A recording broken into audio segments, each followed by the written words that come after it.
Can you feel the night?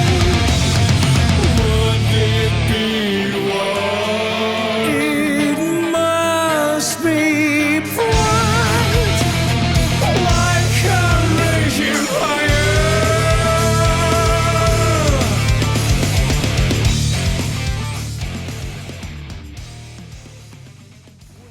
Hello everyone, and welcome to the next episode of Talk to Me About. I'm your host, Dee. I'm here with my co-host, Jay. Hi, Jay.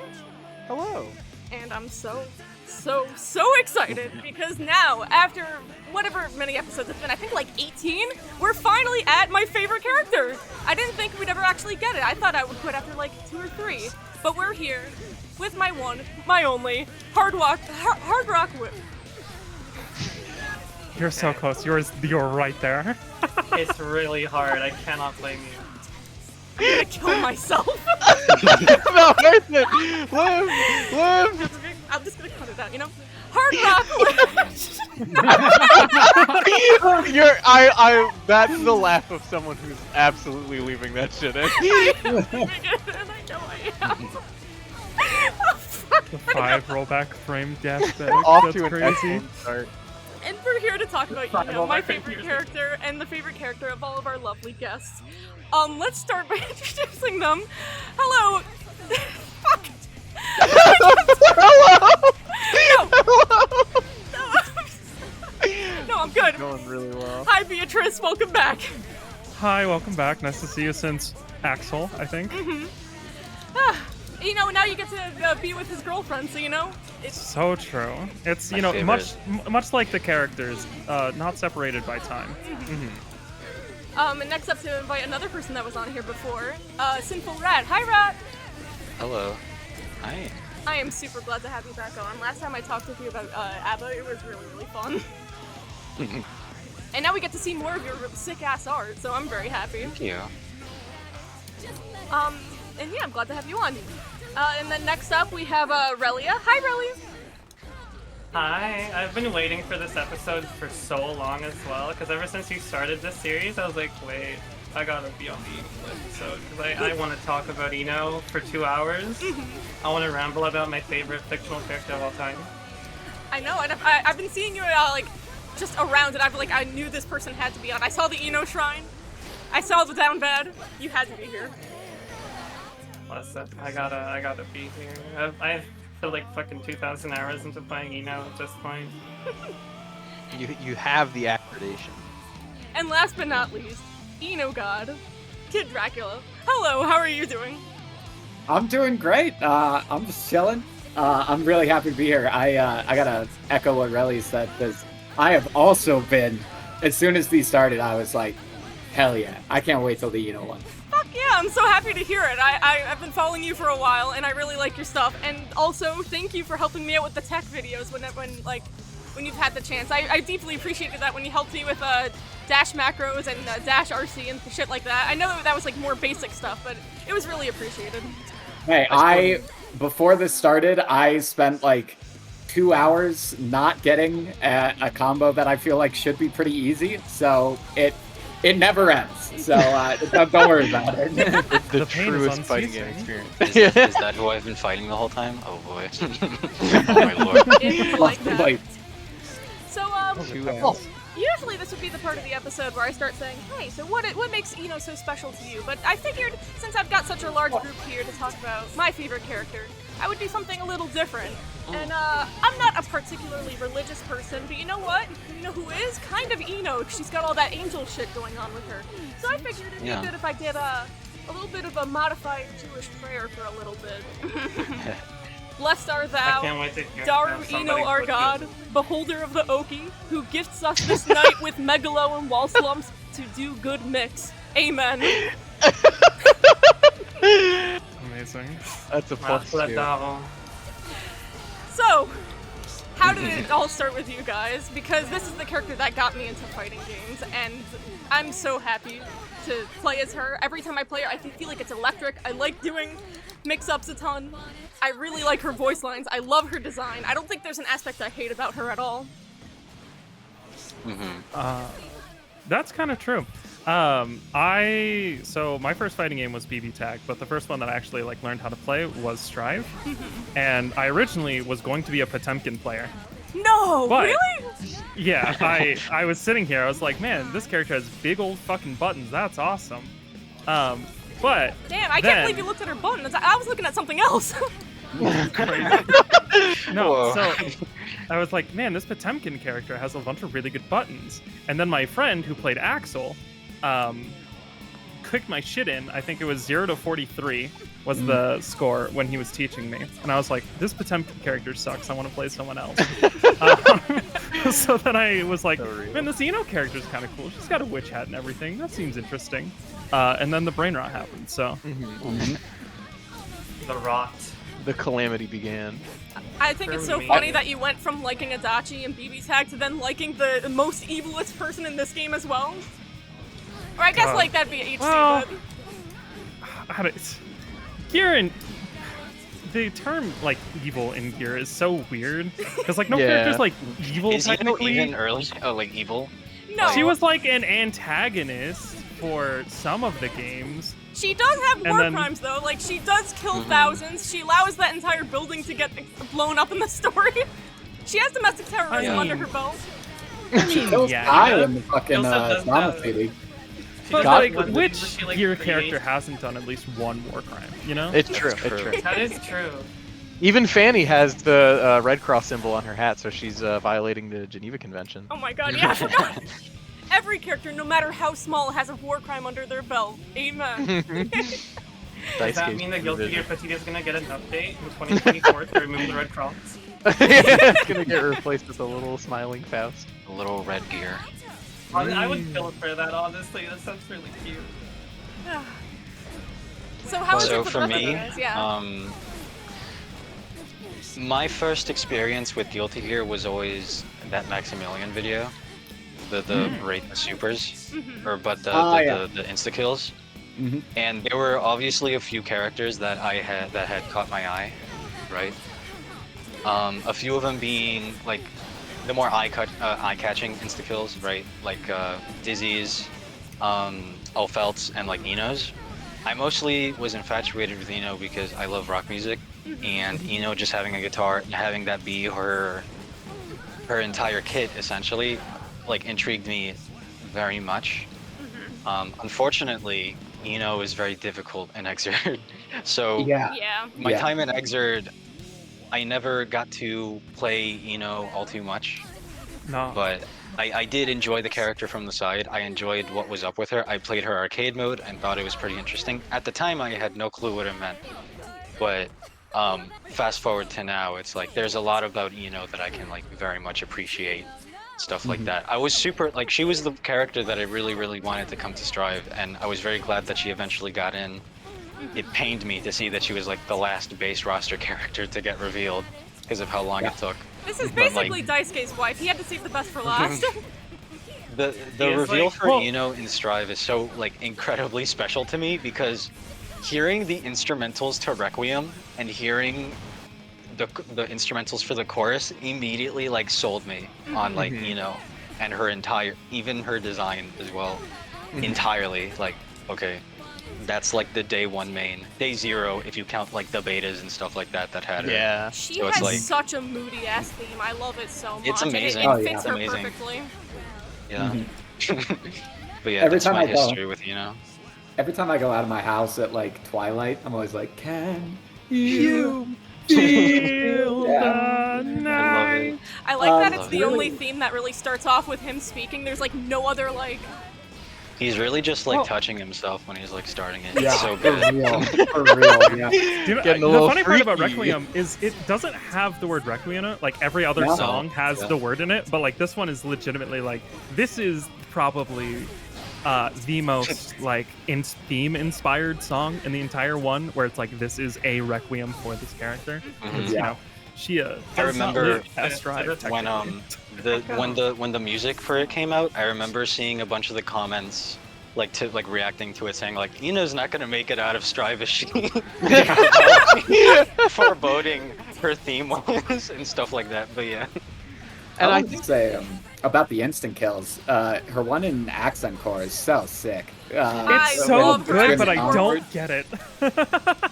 She's her I don't know who those guys are. When did she get demons? What the fuck are these guys doing? She's a one-woman Backyard. concert. Funny backyard. If I can have like one they bit all of, have demon hats too, so like they're all just around. if I could have like one bit of criticism though, I will say I think her instant kill in Exerd was a little cheap looking, like especially compared to the ones you get later on with like Jam and Raven and Jacko and Dizzy and all that shit. And just to get her, and it's like, oh, here's a couple projectiles coming as she like gets you. I was a little Cool disappointed. reference though. Yeah, Exerd's. I didn't love her instant kill on Exerd. I think they made Megalo look a lot better in like not just the super version of it, but when the projectiles come out. I think they made it look a lot better in Strive. Yeah, I agree. I like looked at a few of Venus stuff today with a friend of mine who came over. We played Plus R, we played Exerd, and honestly, I think like in terms of the visuals, the Strive is like the best game for her because I adore her outfit in Strive, and also like Megalomania probably looks its best. Remember when Strive was just coming out and there was the fake outrage from people being like, oh god, they took away her boobs, I can't believe it, what have the wokes done? Okay, that's how you know they're not real woman appreciators, because they gave her midriff in this game. I was gonna say they this removed is her at her DPRC. hottest. I forgot they removed DPRC in this game. They just did that. You gotta work for it. You gotta work for it now. I was trying to play Ragnar when I'm playing Soul. You're almost there. I feel like out of any character to make that mistake on, I feel like that's the most acceptable. Unfortunately, you don't have Like, what is it, the funny button again where he gets his Tims out? Is God, that... 5B. 5B, that's it. I wanted to ask The fighting game. Oh no. I Sorry. know that Eno's equivalent in BlazBlue is 9, and I wanted to ask like the similarities between them because I'm not the most familiar like gameplay-wise. I know she's kinda. mostly like. Is Asuka it 9 or now. is it more like the other lady? Oh, Izayoi also. Forgot her right? name. It is, yeah, so the gameplay equivalent is Izayoi. And BlazBlue asked the very dangerous question, what if they gave Eno a good projectile? And God, the answer is she Izayoi becomes so very fucked top up. tier. Oh my god. Izayoi is so fucked up in that. Yeah, when Eno can really quickly change from set play, knockdown, focused character to I will zone you the fuck out and like confirm off of all of my fireballs, she gets a little silly. Become Kai, but with better conversions. Like, Ironic, given the ending of her story in Strive. Sorry, from you better. brought up Kai, and the first thing I think of, besides the fact that I fucking hate that MU, and Daisuke personally nerfed DPRC for me, you're welcome everyone, is the fact that in Strive's story, they literally had Kai Dragon install into lose true combo reel. Yeah, literally one shot. He does not land a hit. Yeah. It's crazy. But the intimidation factor was crazy. Like that's the only looked cool, time you yeah. see somebody and she's like, "Oh shit." yeah, This she's might like, be. oh shit, you like a real motherfucker, and then she just fucking they slap somebody. Yeah, they just lays him out anyway. But like that, that's some work. That's some work for a regular guy to be doing. So, anyways, Yeah, like Yeah. I was gonna say, for me, the reason, like I got into playing her and I'm like absolutely adoring everything about her was I never really played fighting games. Like I think like almost everyone I know at this point like basically said they didn't really play fighting games before they picked up their main game, and then the only other thing they can say is like, oh, I played like Mortal Kombat 9 or the PS3 or some shit. Yeah. So that was me. I'm pretty sure I played like more like MK9 or 10 on my PS4 or something like twice, and that was my only experience with a fighting game. But like in terms of playing one, because like I've heard of fighting games. I was like before the event, the incident. my transition. I was like a very, very, very competitive Counter-Strike player. question So I was was did this originate from Eno at all? I mean, the thing is, it's like I just like I didn't know fighting games. Basically, is what I'm getting at. I only knew them competitively, and then I saw Guilty Gear because like Testament, and I was like, oh my god, Testament is so gender. And then I played Testament versus like the AI because I was really scared of playing online. And then I did play online. I swapped to Ram, and Ram was like the first character I played. And then like this like also the story of how I met my partner, which is really funny. So like I decided to pick up Eno because I legit said I think Ramlethal is really boring. I want to play someone cooler. And I just saw Eno. And I did like one JS JD into H Sultry combo, and I was just like, this is the coolest shit I've ever done in this video game. I want to keep playing this character. I have a somewhat similar story too. When I first started playing fighting games, no, actually, Jay owns a CVS2 on his Wii at home, and we would play that sometimes. And I didn't really do anything other than what most casuals do, where it's like you just hit your buttons and watch cool shit and look at cool guys. I tried getting into competitive Smash a little bit because when I was studying at school, I noticed that there were a bunch of people like gathering around like every once in a while to grind that out, and I would lose completely. I'll be like, okay, well, what am I doing wrong that these guys are doing right? But I dropped that after a little bit, and then that was around the time where Strive first started coming out, and people were also talking about Gold Lewis, and people were talking about like the OST at the time, and I was like, oh, this sounds really cool. I'll give that a listen, and I got extremely into the story as well because Wooly uploaded his stuff. And I think when Happy Chaos dropped, that's when I was like, okay, you know what? I gotta stop liking this game without buying it and being like a fake casual. I gotta actually start playing it. And I decided right there I would play my favorite fighting game character ever, Giovanna. And that's some real shit. And I played her, and I was like, I can't do a quarter circle. Her buttons feel stubby. This sucks. I suck at fighting games. I'll never be a fighting gamer. And then I don't actually remember what happened after that, but I know my cursor landed over on Eno, and I'm like, well, she was pretty cool in the story, let me give her a shot. And her buttons felt really good. I started being able to do quarter circles, and then I was like, oh, her mix-ups are actually really fun. And that was it. And now I'm deeply in love with fighting games, so I have to thank her for that. For me, I do just kind of want to finish up the story. Like basically, I kept playing Eno because I met this person that also played Eno in that same server. I was like playing Strive at the time, and then like was that your GF? I was like, yeah, that's my partner. We got together. We've been together 2 years now, and basically, essentially, all started because both of us really loved Eno, and basically like info dumped about her in DMs for like an entire week. Oh my god, so real. Genuinely so real. That's awesome. Yeah. Katie, what was it for you? Yeah, I guess that leaves me. My first, I dabbled in fighting games before finding, my first game was Darkstalkers. Just fuck like yeah. That is so unsurprising. So you were looking for another character with crazy ass movement options then? Yeah, and I think that game like impressed on me the whole like the biggest thing for me is design. I don't really care how they play. And when I was in college, I played like a little bit of fighting games up until then. But I saw a picture of Eno, I can't even remember what from, and I was like, yeah, dude, that's fucking sick. I also like, I love metal music. I've been in bands most of my life. And yeah, the idea of her fighting with a guitar and being a witch, I was like, that's so dope. But I had the same thing where at that point I played like before Strive came out, I played like Dragon Ball Fighters, and I touched Xrd and Accent Core, but Eno was too hard for me back then. So when Strive was coming out, I was like, oh, this game's gonna be easy as shit, dude. This is perfect. They got a dash macro. And literally made for this character. Yeah, so I picked up the game at launch, and not a lot of people remember this, but for the first like 2 weeks to a month that the game existed, Eno was terrible. Yeah. She was so slow. She was slow. You had to do like micro walks to confirm into 6H. It was terrible. So I was like, fuck this. I'm playing Axel. I didn't even learn how to play Axel, and I got to floor 10 because nobody wants to play against the week one fighting game cycle.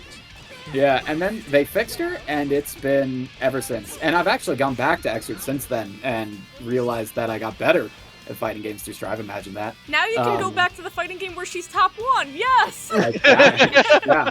But no, I love her, dude. I think that, we were talking about her theme earlier. I don't know if that was recorded, but I think that she has. Oh, sweet. As far as like the femme fatale kind of archetype in fighting games go, I have never seen a character that is this deep and really like touching.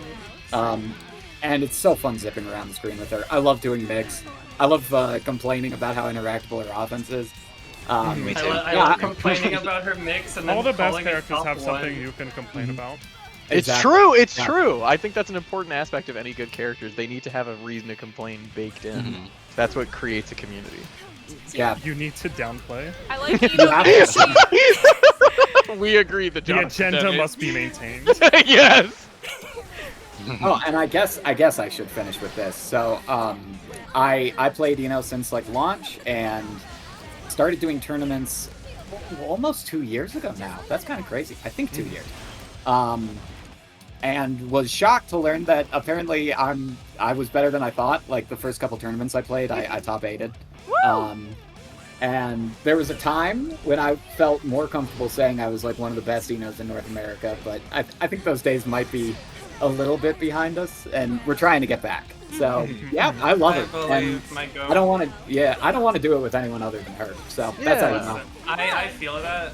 I feel that a lot because like I compete a lot too, and I'm also just kind of like getting back from a break actually, like not as long as yours I think.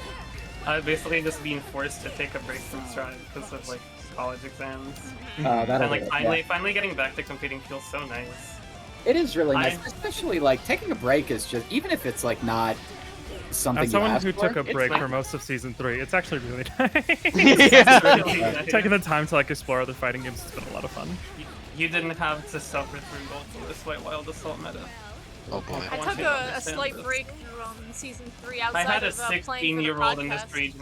because it was just a real pain in the ass for me to learn the new conversions with Wild Assault, and it was just fucking me up so bad. I took to Mad Love pretty well, but Wild Assault I'm still just a little, I can't figure out how to work it in quite yet.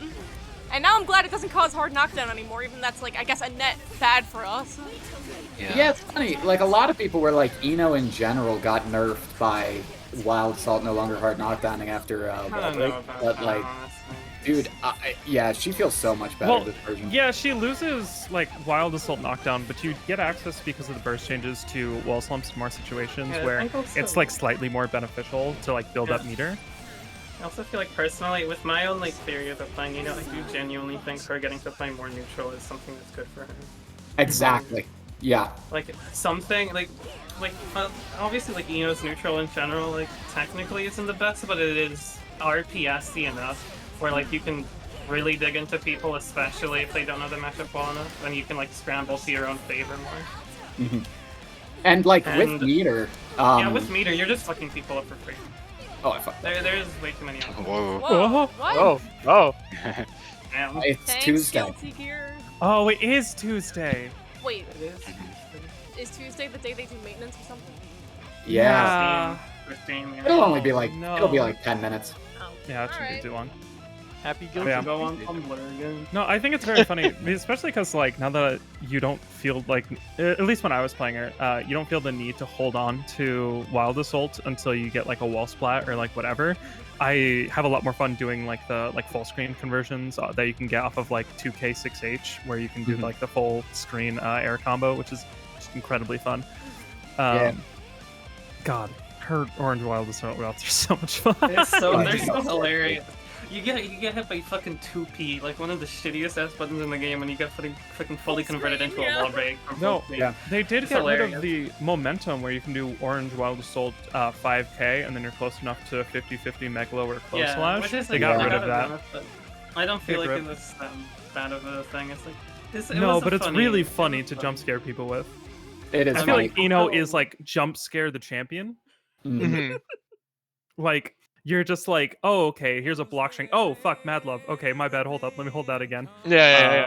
just like, oh, I don't. Where did you? Was it? It's Megalo PRC JD or something like that, where you can just zip across the screen, like. Oh yeah, I was gonna say Mad Love. Yeah, it's Mad Love. They should add the actual like when it was because it's still the JD one is still pretty fast, but the old JS one, bro, I think that was like max, was like just 15 frames. When I saw that you could do that, I made sure to like learn it on the spot. It's so fun just getting to skip It is. neutral with I that. remember you posting the clips of that, just watching her fly by. Dude, Really it's hilarious. so funny when it actually like gets a counter hit. It's really silly. I did You not can show approve that enough. somebody. You can show somebody how it is to play Five Nights at Freddy's 20 modes with 150 meter. I remember sitting in practice mode doing that into Megalo, or it was just like teleporting across the screen to command grab. It was so good. God. 3.5 Eno was such a funny character. Yeah. I forget if it was at end of season 1 or like sometime mid season 2, but I felt like a major part of my soul died when they took away the plus frames on H stroke. I know I was using it as a crutch, but I was like, Oh yeah. damn. No, And I- no, no, That no. was when real. that was when Testament came out. When I read those patch notes that morning, I wanted to end myself. I was stopped so playing. upset about that. The I worst part stopped playing. was because the meta was like, okay, now it's a reaction check because you can throw H stroke, right? Like in certain spaces you can throw it, and so people were throwing it to avoid the plus frames, and it's like, okay, here's a nice little reaction check, and now it's like you don't have to do that anymore because you can You don't just have to block do it and shit. punish. You just block it. Her reward for getting in, her reward for guessing right against Axel was being minus in 2K. That is some like launch Faust type like shit. Yeah. Nobody. I gotta be real. I'm still salty about the fucking H stroke changes. Yeah, Me too. I stopped. Nobody knew me back then, but I didn't play for like 6 months. I firmly believe, and I've never said this because I know that people will make fun of me on Twitter. The character does not work if she doesn't have it's fucking 28 frames. You know, if she doesn't have like literally Alcun's better. Do you know what the worst part is? Yeah. It trades with Leo 5H. yeah, Wow. it Trades. it straight up beats Leo 5H. Straight up beats. If we're talking about beating stroke, fucking Kai 6H is a war crime. It's the same kind The of button. fact that like Yeah. a well-timed 6P gets rid of most 50-50s with stroke is so Oh, dude, Yeah. trading with Nago 2H.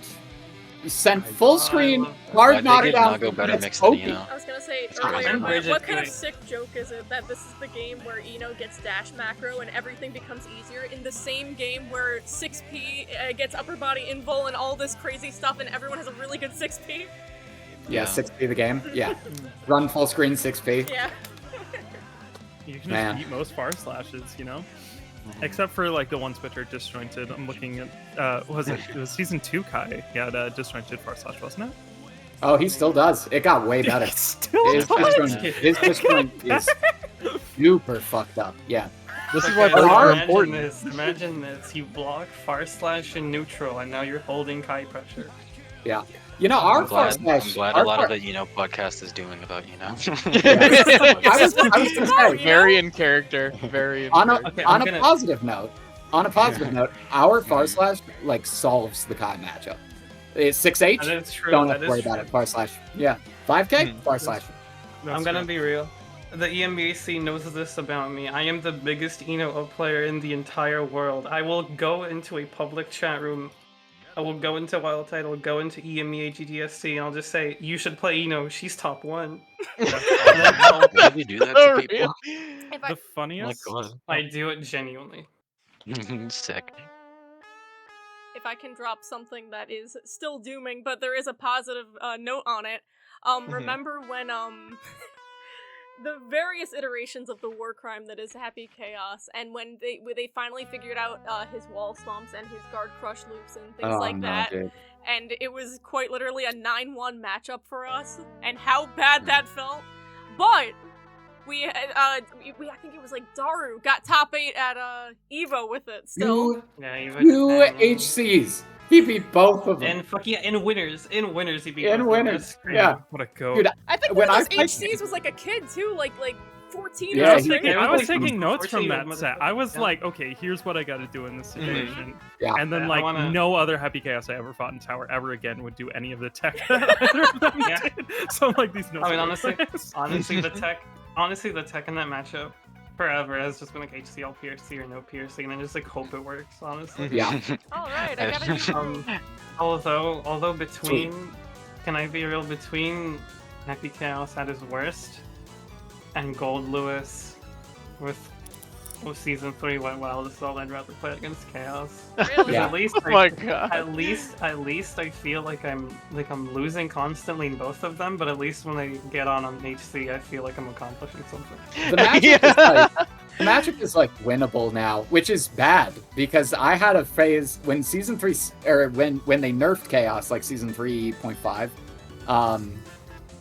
They're like, we nerfed Chaos, the matchup is winnable now, and every time I'd fight a Chaos in bracket, I would like lose feeling in my arms because I was so worried about the idea of like, what if I just can't beat him?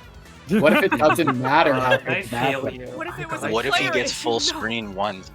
Yeah, what if he bursts? If your What members if he were bursts and I'm put full screen and I gotta get in again? you Think have it's, to endure the let's trauma. go gambling. Aw, damn it, and it's Happy Chaos just bursting. When those memes were at their peak, I really wanted to. I never got around to it. I wanted to make a meme where it was just Eno knocking someone down, and it's "Let's go gambling," and it's like all the ways to interact with her pressure and lose. I can't stop winning. I wanted to make one where it's just there was this clip I got on stream one time. I think it was against the Chaos actually, where I did stroke 7 times and didn't block it once, and I felt The forbidden really tech is S stroke into S stroke into S stroke. Oh, dude, true. I have been described as having S-stroke neutral. I mean, that's real though. That's real. Like people. It's unreactable. I used It's to, unreactable. I used to It's struggle so so, funny. much They with just- the Ramblethal matchup until I realized I could just like S-stroke under her shit. I'm like, oh wait, this is great. It was Dude. so funny. Everyone's like, man, I hate Ram. I'm like, Ram's probably the one matchup I have the most fun playing with, just because like I can like interact with her swords. Like, Yeah. I can go under them. Yeah. I unironically think that shit is even. It's really good. It's a very Yeah. fun matchup, unironically. I don't think Ram is as big a problem as she was like before. Definitely. You won't hear me say Eno has a losing matchup unless the matchup is Kai for the next year. You'll hear, I you will see hear that. me I say think Eno any has every character losing who matchup. has a good neutral button that beats stroke, I think, is a losing matchup.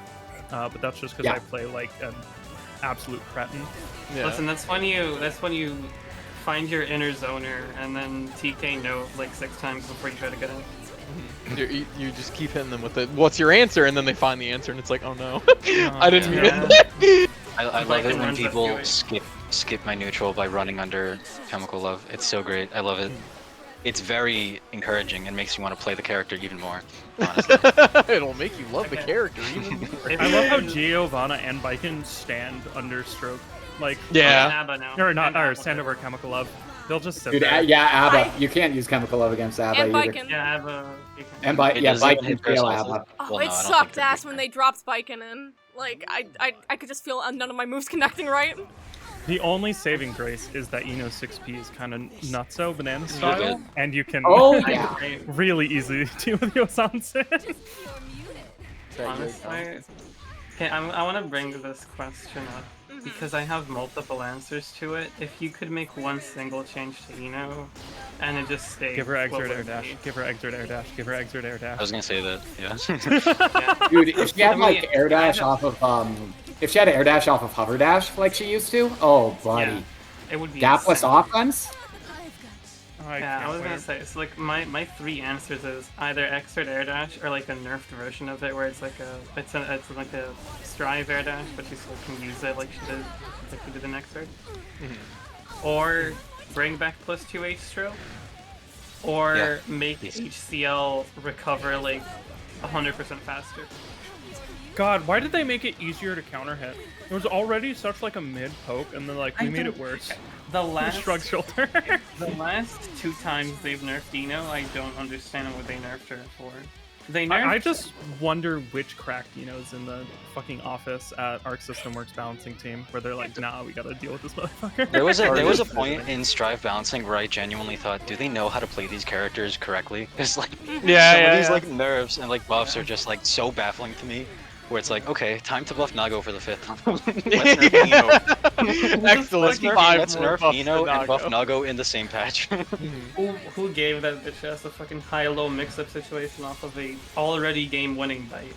Giving Happy Chaos easy inputs as well, in that same patch as well. Yeah, I remember that change. I mean, the reaction. I still just don't get, like, okay, the H-stroke change, I can understand if they were thinking about adding Mad Love all the way back then, because Mad Love, in theory, does what H-stroke being +2 did, in a sense, but, like, why did they nerf Dive Kick and HCL for is like a mystery to me, because, like, just why? Why What did if- they do that? Was that change the patch like after they added Testament? Because I remember having some reason to want to go back to going to Eno because I saw that change and I'm like, this is a great change actually. And then they nerfed this.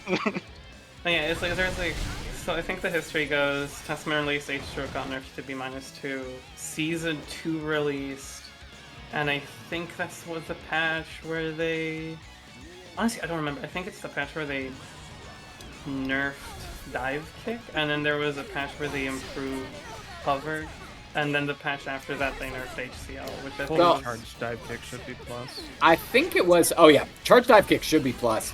When they nerfed it isn't. 8-stroke, they buffed MLA, or that didn't exist.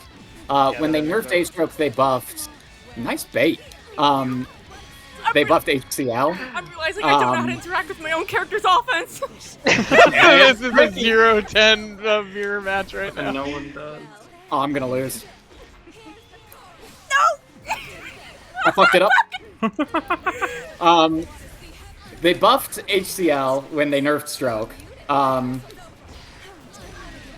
fault. And then I don't think anything. I think the next mini patch they buffed the dive kicks so that K dive was plus, which was fucking stupid.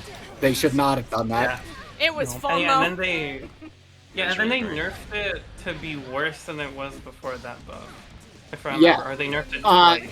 Yeah, I remember once MLA came out, I don't think they made it worse than it was before, but they put it back to how it was.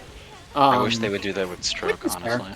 My favorite part is that people are still traumatized by it, so I can do S dive kick and still get a throw bait off of it. It's great. Oh yeah. Yeah, this is just a knowledge check. Like, you always gotta check for that, because if the person you're fighting against doesn't know that, it's like the freest fucking shit. Just dive kick and throw them.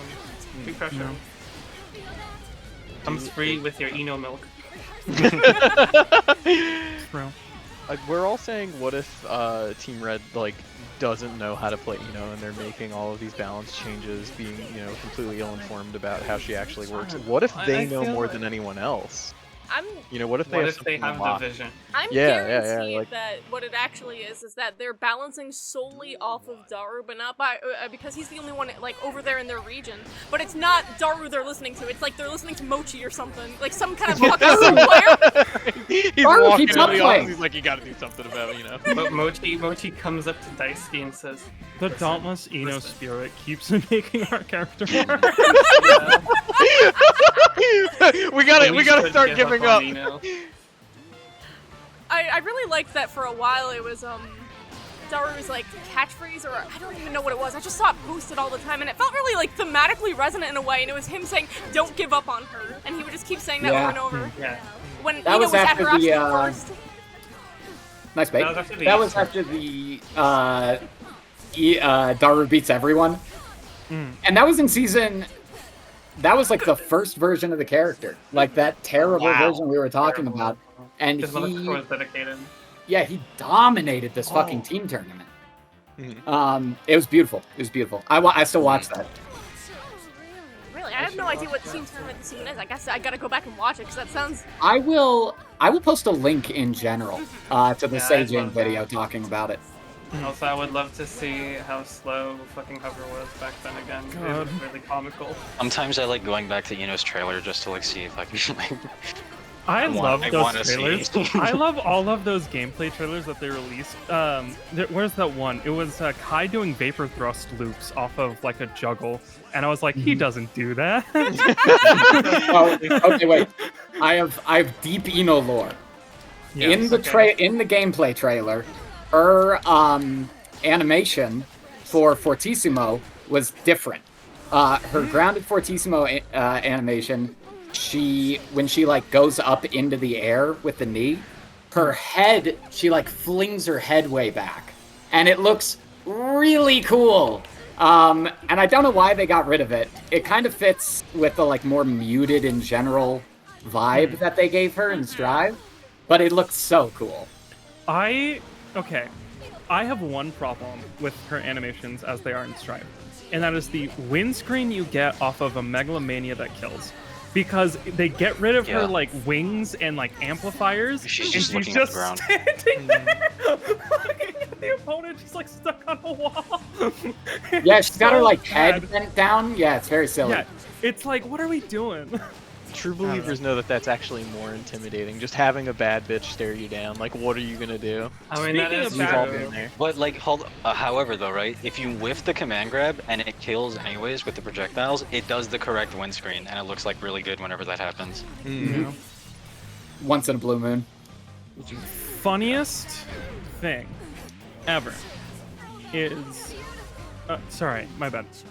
Speaking of bad bitch, the funniest thing that I can think of that in the Gear universe, when they're suffering under like constant warfare, where like gears are killing everyone and society is collapsing, and everyone's hopes are coalescing into like a savior for humanity. They're like, I need a bad bitch with a bob cut to yell at me and like maybe step on me. I think those four. It is It's really interesting. I was I was looking at all of his old interviews back in like Guilty Gear XX for when Eno was announced, and it's really crazy seeing Daisuke's thoughts on her character, because she has like so much more promotional art than any other character he's ever made.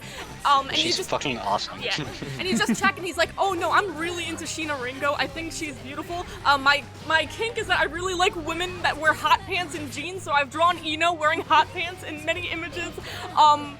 I just really wanted someone that was mean and evil and scary. And then you have her VA after she does like a bunch of interviews and stuff, and she's like, yeah, so I'm doing this Eno character, and a lot of her lines are very scary, and they're not things I would ever say ever. But I'll give it my all. Thank you. Yeah, by and Oh, large. that's so cute. I didn't know about the voice actress part. That's really, really cute. I think it was Yeah, for, he was just showing me that today. if you do want to see it, it's on the wiki. Check out Guilty Gear Wiki. It's like Guilty Gear X Black script, I think it is. And it's it comes attached with this little story of this alternate timeline where Eno, in her desperate attempts to change fate and fix things, decides to kill Kai Kisuke by I was gonna talk about that. Yeah. where she says, oh, this is recreation, I just want to see the timeline change in any kind of way. So she allows Kai to die, which then leads to him on his death, like, mortally wounded, telling Soul, you gotta be in charge of the Sacred Holy Order of Knights. And he's like very unwilling to do this. She kills Johnny, I think, as well, leading May to be the captain of the May ship. This causes Dizzy to go on a complete rampage after Justice is killed, and she leads a war against humanity, and Soul has to kill Dizzy. And it's like, you fucked up. Everything is like more miserable somehow. This is like one of those fan fictions you would read of like, what if everything was fucked up and Guilty Gear was really I think edgy. the best part is it's literally like a time loop scenario where you're just like, what would you do if you could repeat every day and there are no consequences ever? Like, and obviously she just loses it every once in a while. It is so funny that the hopes for mankind during the Crusades came out evil. I was gonna Which say, is a there's common theme. a saying that's been said for a character in a webcomic called Homestuck for the character of Riska Circuit. No. And please just hear me out for a little bit before we get. And it's how evil and bad can you make your main protagonist and still have her be good? And I feel like that's like the epitome of Eno, where it's just so much of her is just screaming punk and evil, and she just doesn't like. She's been forced into this role and just wants an escape. And it's just, is she still a protagonist? And she, at the end, like, still deems herself, yes, like she's gonna recreate the world, Evangelion style. And Literally. I think she's just such an Thanks, interesting, fuck like... that piece of shit Shinji isn't in Guilty Gear. Damn it. Oh, you had it. Oh no! I think Ino is like one of the most like aesthetically, she's very malleable in what you can do with her, and I think that's one of my favorite aspects about her. Yeah. It's like you can depict her as this like super angelic figure or this grungy, disgusting loser, and it's like I love it. Yeah, both of those. I love about her a lot too. I'm just gonna like one of my favorite things about her storyline is just basically like that her character, like her theming, especially like in Excerpt and especially in Stride, is like basically this person who feels like she doesn't have a past and doesn't remember it and doesn't really know what her future is and just feels like she's obligated to kind of fulfill this role. Which really, really speaks to me because of like just like my own life. And that's like one of the like best, not the best, it's like one of the biggest reasons why I just stuck with Ino is because like I watched story mode, I watched like the cutscenes from Excerpt with her. Like she's goofy, she's a little gremlin, but also like just her story and her vibe and like her emotional journey is just so real to me. I commend Daisuke feel like for doing the sorely missed archetype of character that is like woman who feels like she's lost everything, so she just listens to music. And I like that's the kind of person I've met IRL. That's the kind of person I've been at points in my life. I get it. I'm the I bitch love that walks on the catwalk with headphones on. Yeah, I love the nuance in Ino's character where it's like surface level, it's like this super like horny like lady who's like, be my bottom bitch, and I'm like, hell yeah. But then like you look a little deeper and it's like she really, this is the front, she is such a sad character. It's so, it on purpose. That entire aspect about her is what makes her so interesting to me. That's why I love her so much and stuff. It's such, and it's like this Strive specifically focuses on that because throughout the entire story she's kind of just like really sad. She's kind of depressed the entire time. And not go ahead. It like her theme hints at this as well. All of her other themes never really do, mostly because they're not vocal, but her old theme from Slash where they did the vocal versions of each one, it didn't really the Hollywood version, like LA vocals. Oh, LA vocals. Yeah, the LA vocals. I could. The LA vocals are so good.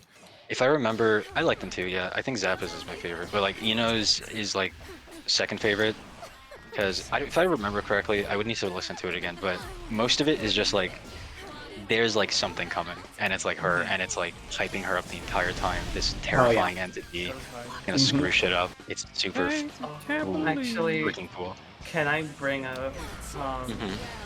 I think it was last year's Evo Strive introduction song was one themed around Ino. Like I know it's Yeah, not it was. I told D about this. I was Eyes. gushing to D about it when I found out. Yeah, Wickedest Eyes is genuinely how I feel Ino thinks other people see her. Like it's like this bad bitch that just like is insane and loves it and laughs about it. Which is like it's kind of real, and I love that song. I love the people that produced that song for Evo. They're good. It makes me wish sometimes that, and I don't remember who said this, but it was a very, very real take. Whoever said it, Ino's theme being sung by Molly Daisy would have been amazing. Genuinely. So true. Oh my god, yeah. It's I love Naoki's vocals for it because I love his vocal style anyways, and I think he does an amazing job. Golly, that would have been really cool if they did that, honestly. I just need her on more tracks in Would have been general. so good. I think it's just at the time all they had was Aisha, and Aisha, it's kind of evident she's only really comfortable singing things that are kind of pop-ish. Yeah. Love the Subhuman Self was kind of pushing. Yeah. The range. Yeah. I was gonna say, as far as like her being super sad in the story, in the gameplay too, like her old animations, like 2K, the hat almost falls off and she has to pull it back on, and she's and what's look at her idle animation, she's grooving, you know. And in this one, she's so, it's funny because I think for one of the English voice lines for Chemical Love, she says, "You're muted." and it's like she's muted. She's so it's clear that like what happened during Exford, like the revelation, kind of broke her. Like that ability to have fun. There's a really good moment in Strive's story towards the end when Soul finally sees Ino and she's ascended to godhood and understands literally everything and has like just basically lost her sense of self, where he's like, where's your damn smirk? You always used to have that damn smirker on you. What happened? Yeah. And that's just the epitome of her throughout all of Strive. Like, she feels really accurate to the experience of like depression and just feeling like you have no purpose. God, okay. So I'm gonna be a dork real quick, and I greatly apologize. So Blaze Blue Central Fiction. Yeah. So there's a character named Hazama. I know that guy now. Hazama is the abandoned shell of this great evil entity known as Terumi. And his whole arc in Central Fiction and after Chrono Phantasm. It's like he's not allowed to be his own self. He's just No. It's that he was given self for the first time. Is that now he's separated from Terumi and he's this shell. He doesn't have his own emotions. He doesn't have his own history. He doesn't have his own experiences. And to sort of give himself some, he intentionally causes as much pain and like suffering as he can, so that he can at least feel pain or it can at least feel guilt over something, until he realizes that he just doesn't have a purpose, his purpose was lost. And the reason that reminded me of Ino is because it's like after Exerd Revelator, where she's trying to avoid this gray future, well, she succeeded. It's done, Covenant's destroyed. But now what? Like, what is your purpose after that? Because for so long, she was stuck in this loop of, I need to avoid this dark gray future. And now it's been averted.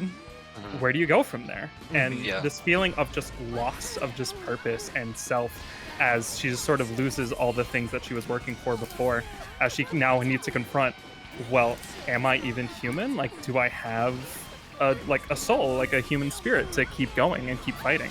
And her kind of realizing, kind of not. I really like, too, how much she plays with the themes of Strive, where Strive is all about, like, hey, finding the meaning of your existence by being an individual, and if you can do that, you'll have a community there that will love and support you. Despite, like, no matter what the world says about you, if you can have the courage to be yourself, you will find love and meaning in the world, and you will find other people that can help share your love. And how much she spits in the face in that a little bit, where this is a person who the world outright told her, like, you are just everyone. You are what everyone else wants you to be. And there actually is no purpose for you here. Everything that you thought yourself to be, all that love you think you had, that personhood you think you had, none of that was real. In fact, you are the same as that hat you wear, where it's just this mindless, meaningless thing. And it completely breaks her. Yeah. Shit, what did I start off this? What was the last thing you said, BJ? Me? Yeah. Oh, yeah, so she just has this loss of self where she needs to confront, like, am I a person? Because before, I gave myself this goal, but now that it's been completed, do I even have emotions anymore? I was, being this, like, jaded asshole to everyone around me because that's kind of what I felt I needed to be. But now that I don't need to be that anymore, now that I don't need to keep resetting and finding new timelines and causing problems to see what happens, a lot of her, like, kind of like Katie was saying, a lot of her stuff feels a little bit more hollow. She used to be a lot more animated with her like insults and with her movements, and now she's a lot more like that was awesome, going through the motions, going through the emotions almost with her like animations and voice lines. Yeah, I really love that. Like personally, I play on English voices, and like honestly, Amber Lee's performance of Ino. She Amber Lee Connors is my favorite voice actress of all time. I am so happy she got to voice Ino, and I'm deeply sad that she's not going to voice Beatrice in Umineko Gold, or she was supposed to, but Umineko Gold's never coming out. Well, August 2nd, Ryukoshi said he's got something coming out, so I'll let him cook. True. Yeah. But I remember what I was going to say, though, is that she spits in the face of everything that Strive stands for, because she has this grand revelation, and what does she do? She runs away from everyone. Axel approaches her and says, like, hey, I have similar circumstances, and she basically tells him, hey, use your powers and everything to, like, turn everyone against you. Use that power to become an angry wolf. Like, be something that everyone else fears. her immortality, something that scares her, the fact that she won't die, the fact that she's not actually working towards any future. You know who else has that and actually sympathize with her? Raven. Raven deeply connected to her, like, during their time and together. she pushes him away. She straight up told him, we're not friends. Yeah. Yeah. Like, the normal Guilty Gear character would actually be like, oh, wow, thank you, this means a lot to me, but not Ino. Ino's someone that's like, how dare you even think you know me? We're no one, we're just acquaintances. Like, the time she spends with other people isn't valuable to her. Yeah. Because I feel like a lot of the things like that Ino does and stuff, like especially concerning like her own self, especially in Strive, is like it always reads to me as somebody who is just genuinely scared of looking themselves in the mirror and like realizing they don't even know who they are. Yeah, no, and, like, exactly. Being scared of having to do that now, like being scared of figuring out who they are, because like we don't really get to like I mean, I guess I should have rewatched the Strive story mode before this, because I might say this and might be wrong, but like, I feel like we never get to see what she feels about her own actions before Strive. Like, I don't know, like, I don't remember if we did. Well, I will say, no, like, accurate. Axel does go up to her, and she basically, like I said, she has that moment where she's like, hey, you just need to be this fearless wolf, and just everything's building towards something, and that whole thing where she kills Ramlethal thousands and thousands of times, and all she can feel towards it is frustration. I think kind of speaks to how she feels about her actions. I do agree with you that I wish she got a little more, like, rumination in Strive, but...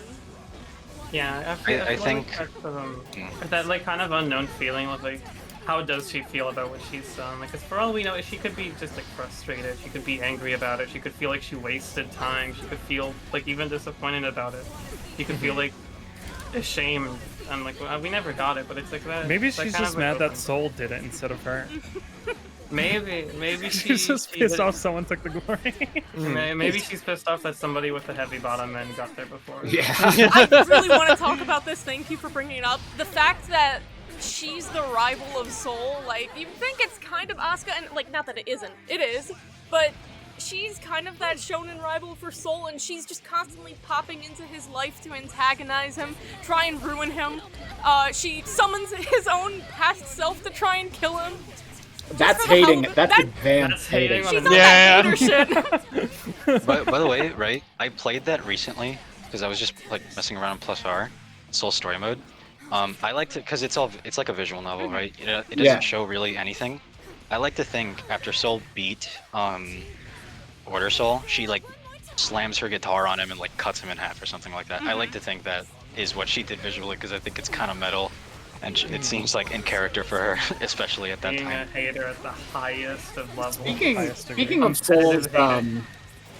Soul's Axe and Core story mode, I think a lot of people don't know that the fact that Megalo hits behind on Whiff is a reference to Axe and Core, because in the story mode, if you try to move behind her to avoid the like X's when she does Megalo, they just go full screen, and you're going to get hit by it, which I think is neat.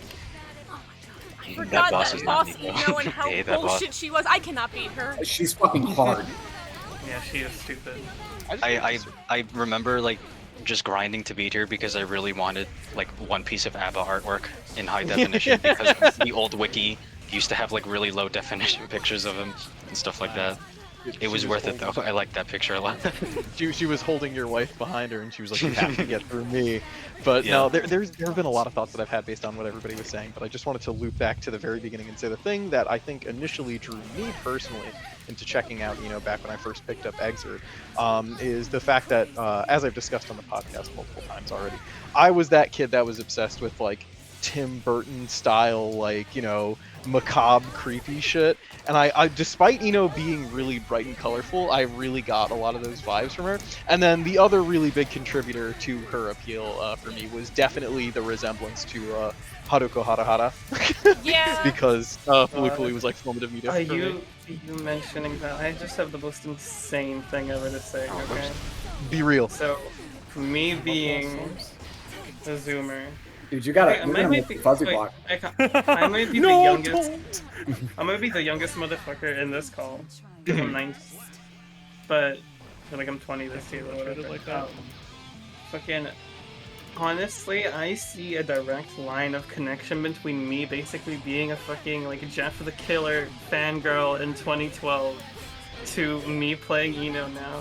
No, but you're so real. You're so real. Like that's what I felt like. Even just getting into Guilty Gear, like the horror and metalcore elements, like really appealed to me as like the horror obsessed, toony kind of kid.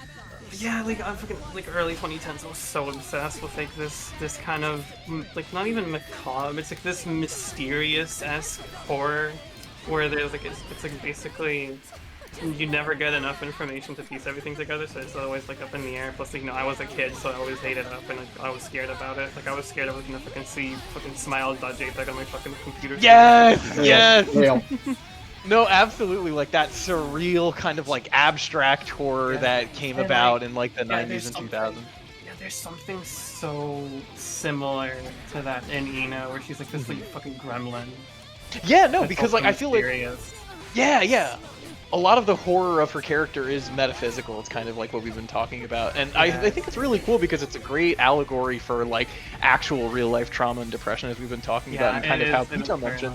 Where it's like sometimes the hardest part about dealing with mental illness or trauma is like the recognition and like your ability to emotionally reconcile, like, oh, there's a life after this, where you spend like so much of your life devoted to like, okay, I'm dealing with this, I have to act this way, I'm on survival mode, and then you get past it and it's like, oh my god, wait, that's not there anymore? Like that was a thing I had.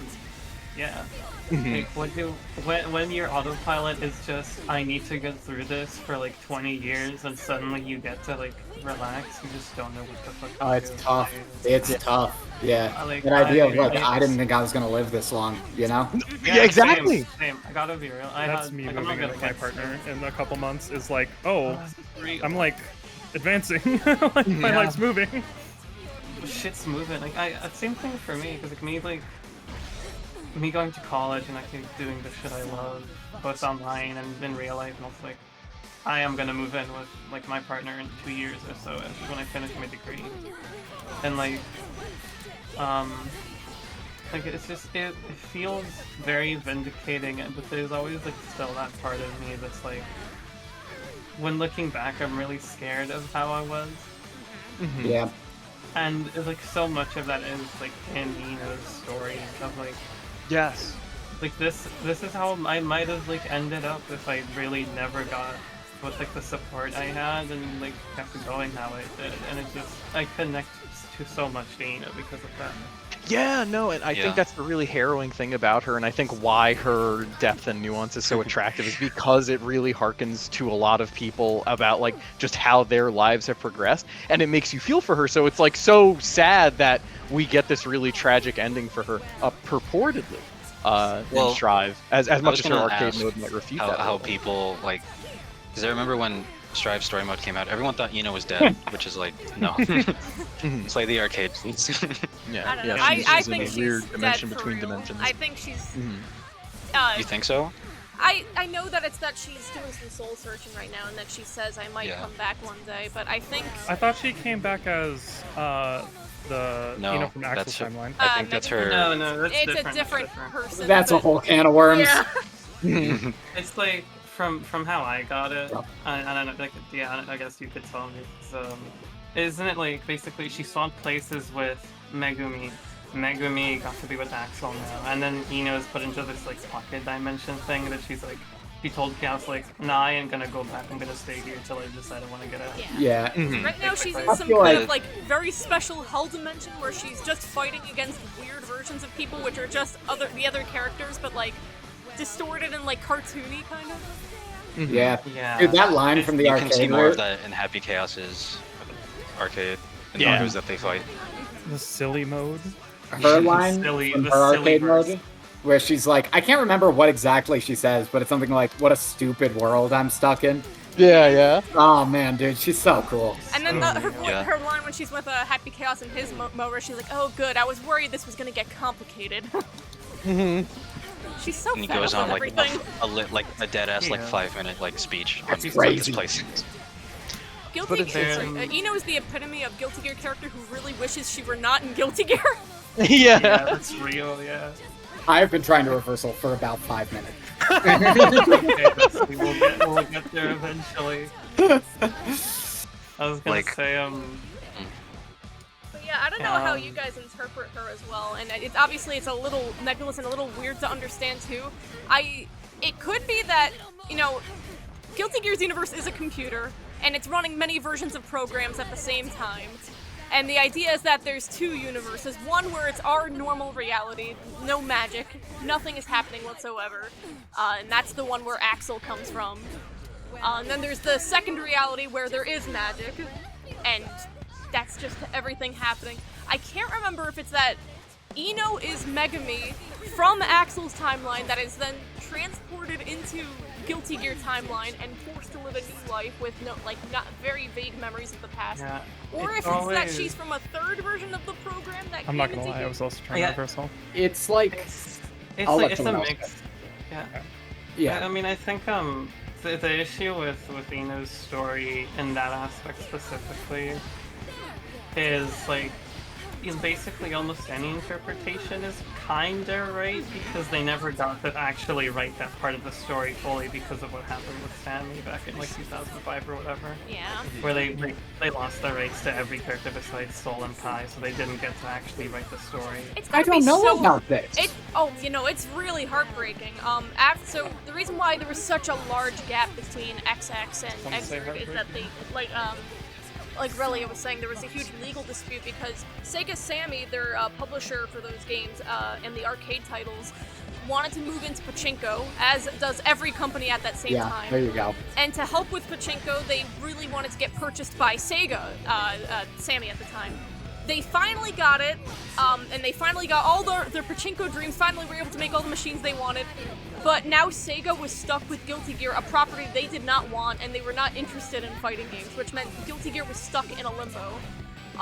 And the reason why Overture was able to be created is that they found a legal loophole where Daisuke actually has rights for missing Link characters, all 8 or 10 of those characters, but no one after, which killed him because he really wanted to continue things with Dizzy and Ino, or that's what the quote is. Yeah, those were his two favorites, and they were just gone. Because the whole series between X and X2, the entire series was kind of building up to this, like Ino being the biggest bad of the series in a sense. Like it was kind of building up to her.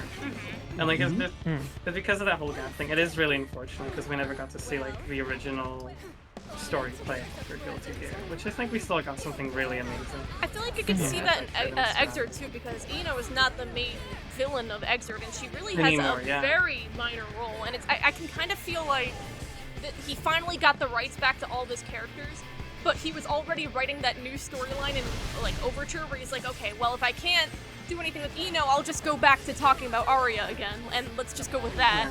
So he just tried to find a way to work her into that again, and now that's where we are with Strive. But I definitely feel like Strive. Yeah, it's really unfortunate because like he wanted to keep the story going, which is why Overture was even made, and then the issue was just like he had to make a pivot in the story. What do you do when your favorite character is taken from you? Like, what do you do when basically your entire story that you've written is now completely fucking put in the trash and you have to rewrite everything with like basically just 2 characters? Yeah. Don't worry, guys. He had Potemkin. He just didn't want to do anything with Potemkin. He had missing Link Potemkin with his unplayable state. Oh, something I thought, this is a little unrelated to everything, but I just figured I'd bring it up. The reason why Raven and Asuka were allowed to be in Overture, even though they were introduced with XX, is that at the same time as XX, they allowed their the guy that's writing the anime right now to do a novel for Kai called Lightning the Argent, and in that they had a robed man called That Man in there, and they're like, oh well, we're allowed to have That Man in here because he's not a character in Guilty Gear, he was in the novel. And for Raven, he was just name dropped in this novel as one of his assistants, so therefore this is perfectly fine. Which I thought was kind of funny. So like my interpretation of the ending for Ino, right, was always like, okay, I'm gonna go back to the lobby so I can like focus yeah, no problem. while I'm talking. Ino switches spots with an alternate version of her, and that Ino dies, and Ino is in that Ino's timeline. Does that make sense, right? Yeah. And the arcade mode that happens with Ino is set after that event, right? And because Ino's partner in her arcade mode is that weird phantom, right? That weird ghost of Ino. Yeah. And it's a much younger version of Ino, and I love like the sort of chemistry they have together, to where it's like Ino is like sick of like looking at her younger self. It makes her sick looking at how like happy she was back then, which I think is another like little character thing. It's just like great with Ino, right? Yeah, And it's like, yeah. To expand a little bit on Relia's point earlier of like, wishing that we got a little bit more introspection on Ino about how she felt about what she did. I think that's kind of our way of getting that, is implicitly through this arcade mode, seeing her younger self, and then also a little bit all of her conversations with Axel, kind of describing the thought process that led her to be where she is now. Like, you have to be like this to survive, and so on and so Such forth. a But fun character dynamic to talk with a younger version of yourself that you regard as naive, because she's never sullied her hands and never killed or sinned before, and then that younger version feeling disgust with you because you're so cold and like disconnected to everything. It's amazing. It's amazing. Yeah. It's awesome. Amazing writing. It's like, and then like, Ino kind of like, I'm pretty sure I would need to rewatch it like now, but I'm pretty sure near the end, Ino, like the good, I don't want to talk about good endings or bad endings. That's like a whole can of worms with like Strive arcade modes. Yeah. In ending that happens, I think they're all like just like endings that happen in in like certain order, but whatever, right? It's like, Ino's is essentially just like, okay, I'm gonna try and find love for the human race. You know what I mean?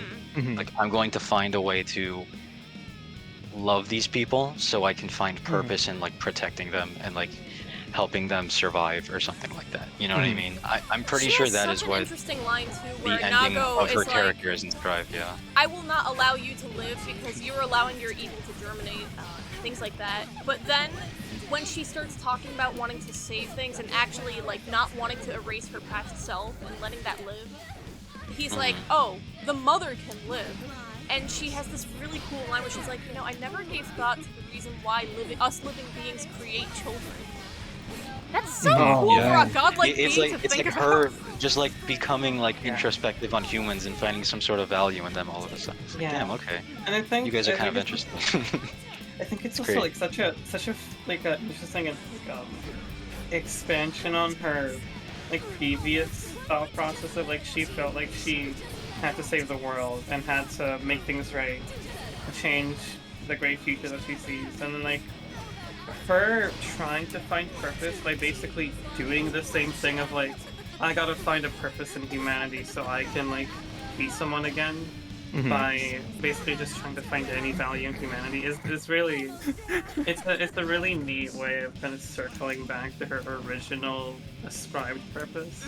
Yes, no, absolutely. The fact that it's like, I think so much of Guilty Gear is not necessarily be about like living up to prophecy, but still like finding that place for yourself. And I like how like that's still an important part of her character. Not that she has to be humanity's hope for the future, like crystallized as a magical foci. She should be a person, but like I don't think it was, and I'm glad that the narrative is saying that it's not wrong of her to be preoccupied with finding a future for herself. Like that part was good. It was the means with which she elected to do that, and the fact that she believed that there couldn't be one unless she was really destructive and vindictive. That was the problem. Yeah, it's basically like her biggest like issue in terms of like a kind of character flaw. I don't know how you to describe it. Is like basically that she feels because of her position that she has to like in a sense serve humanity, and like even when she tries to give herself like a future, not for the sake of humanity but for herself, she can't really do it because she doesn't feel like she has a self to really think about in a sense. Yes, God and I damn think that's the thing that really makes her so resonant when paired with a character like HC for the narrative, who struggles with something very similar, and then Asuka and Raven as well. Like the only people, and Jacko of course, obviously, like the only people who could really conceptualize that same issue, and then the fact that she pushes them away because she feels so intently, like she almost believes too much in the message that her problems are unique and that no one could ever hope to understand her. And I think it's, again, like really, really cool and speaks so much to the depth of the character writing that Daisuke put into her, and is evocative of the fact that he's one of her favorite, or she's one of her favorite characters. But like, I think it's like she's burning the candle at both ends, right? Where it's like the Ino that we know, that she allows us to know, is this like really ribald and angry and vindictive femme fatale who's like just fucking with people for entertainment, in her own words. But then obviously that belies like a really, really indescribably deep sadness to her character that we've been talking about. But like in either way, she's not letting anyone know her because she doesn't feel like there is a her to know, like you're saying. And also the fact that like, I think she's afraid that it'll mean that she's not useful, that she doesn't feel the compulsion to seek out a role meaningfully because she doesn't think that there's going to be anything that can possibly fulfill her beyond like pure hedonism. Thing as well, because she has that whole kind of breakup scene with Asuka. There's no other way to put it, I guess, where she's like, oh, Asuka never really needed me for any of his plans, did he? He just wanted to keep me around because I'm a ticking time bomb. Or that's how she sees it. And she sees that their time together was exclusively negative. Like, she sees this as only a painful thing, that, like, she's just another problem for someone else rather than a person. And how she refuses to look at the positive angle of things, of, oh, this is a friend that was looking out for me, that was trying to care for me. She just sees it as he was ignoring me, and he's just trying to prevent the bomb that I am, because I'm just nothing. I'm a horrible person. Yeah, like kind of as a symptom maybe of being like everyone's hopes manifest as a single being. I think she has that really big like tunnel vision issue where she's projecting her exact mindset onto everyone that she knows because it's all that she knows, and she just assumes that she's correct. So she's like, oh, well, if I wasn't doing something mutually beneficial to Asuka, he was just keeping me around, like you're saying, like just as a means to look after me. It didn't mean anything to him. It didn't mean anything to me. What a waste of time. Yeah. As opposed to like being enriched by being around people who can understand what she's going through. Like, no, like there's nothing to that because there's not a me to know for them to help. Like, no one can save me from this. I'm just fucked. I think one of the best parts about that too is the fact that, you know, Ino's humanity was basically stripped from her. And so because of that, she doesn't really see human connection. She sees utility, right? She's like, yes. I'm not useful. Why would I care if they're not useful to me? I think it's so interesting, too, that whenever she goes back into the past to try and fix things, all she can notice are people's failures. But obviously from, like, time and time again, that's what she's seeing. But she's grown cynical from it. Yeah, she has this line with Axel where she's like, I've watched the Roman Empire fall 3 times by now, but I bet you didn't see my name in any of those history books. And it's like, she went back in time just to watch things crumble and fall apart, not to, like, exactly help anything. And she feels like she has no recognition for it. She leaves no mark on the world. Like, the name of Soul Bad Guy throughout the entirety of Strive is said so many times. He's regarded as this war hero that saved everyone from justice and Ariel, and that's because he's actually seeking out and helping other people, helping out the neglected and saving people, even if he doesn't exactly choose to. It's just something he does because he's a good person innately. Ino just gets into other people's business and then wonders why nothing has changed. She only sees the bad in people, which is sad. It allows her to connect with people when they're at their lowest, such as Axel and Jacko. Like, when they're at their lowest, Ino is right there to, you know, offer the ice cream and the Cookie Monster pajamas. But she's not there to grow and change from that. Yeah. Description, I love that. Like, because she's failed to leave in her own eyes, like a lasting impact on history, because she's the world, that means that she's failed to leave an impact on herself. Like, she's not going to be legitimized as a human being unless some arbitrary condition can be fulfilled. And I think it's really good, too, that you bring up, like, the time travel as a means of further characterization, because it's something we see with a lot of the other characters who struggle with that, right? Where it's like, the closer you get to understanding things about the backyard, the more, like, derealized the world and yourself sort of become. Yeah. And it's something she talks about in her conversation with Axel, where it's like, oh, like, when you start with time travel, you live for the smiles of those people that you save, but then it starts to feel like rather than like the real world, you're living in a fiction of your own creation. Everything feels arbitrary, everything feels hollow. There's nothing that matters because everything just becomes ones and zeros. It's something that I think Dee likes to talk with me about, where it's like, it's so interesting how despite her crazy time travel power, which is so like uniquely, I guess, impactful in the world of Guilty Gear, that like Ino only does really flippant sort of silly stuff with it because that's all she can see is like, oh, let me go to this timeline where this switch is flipped and this one isn't, right? It's not about the individual human beings that are living in that timeline. It's about like, did this event exactly, yeah, it's like, did this event occur or not? And I just want to see if that will fulfill me, if that can possibly like complete this hole that's in me. Live through enough Groundhog Days and you'll, fuck everyone you see. Live through enough Groundhog Days, you'll kill everyone you see. And live through enough Groundhog Days, you'll feel nothing for the events whatsoever. Mm-hmm. Undertale.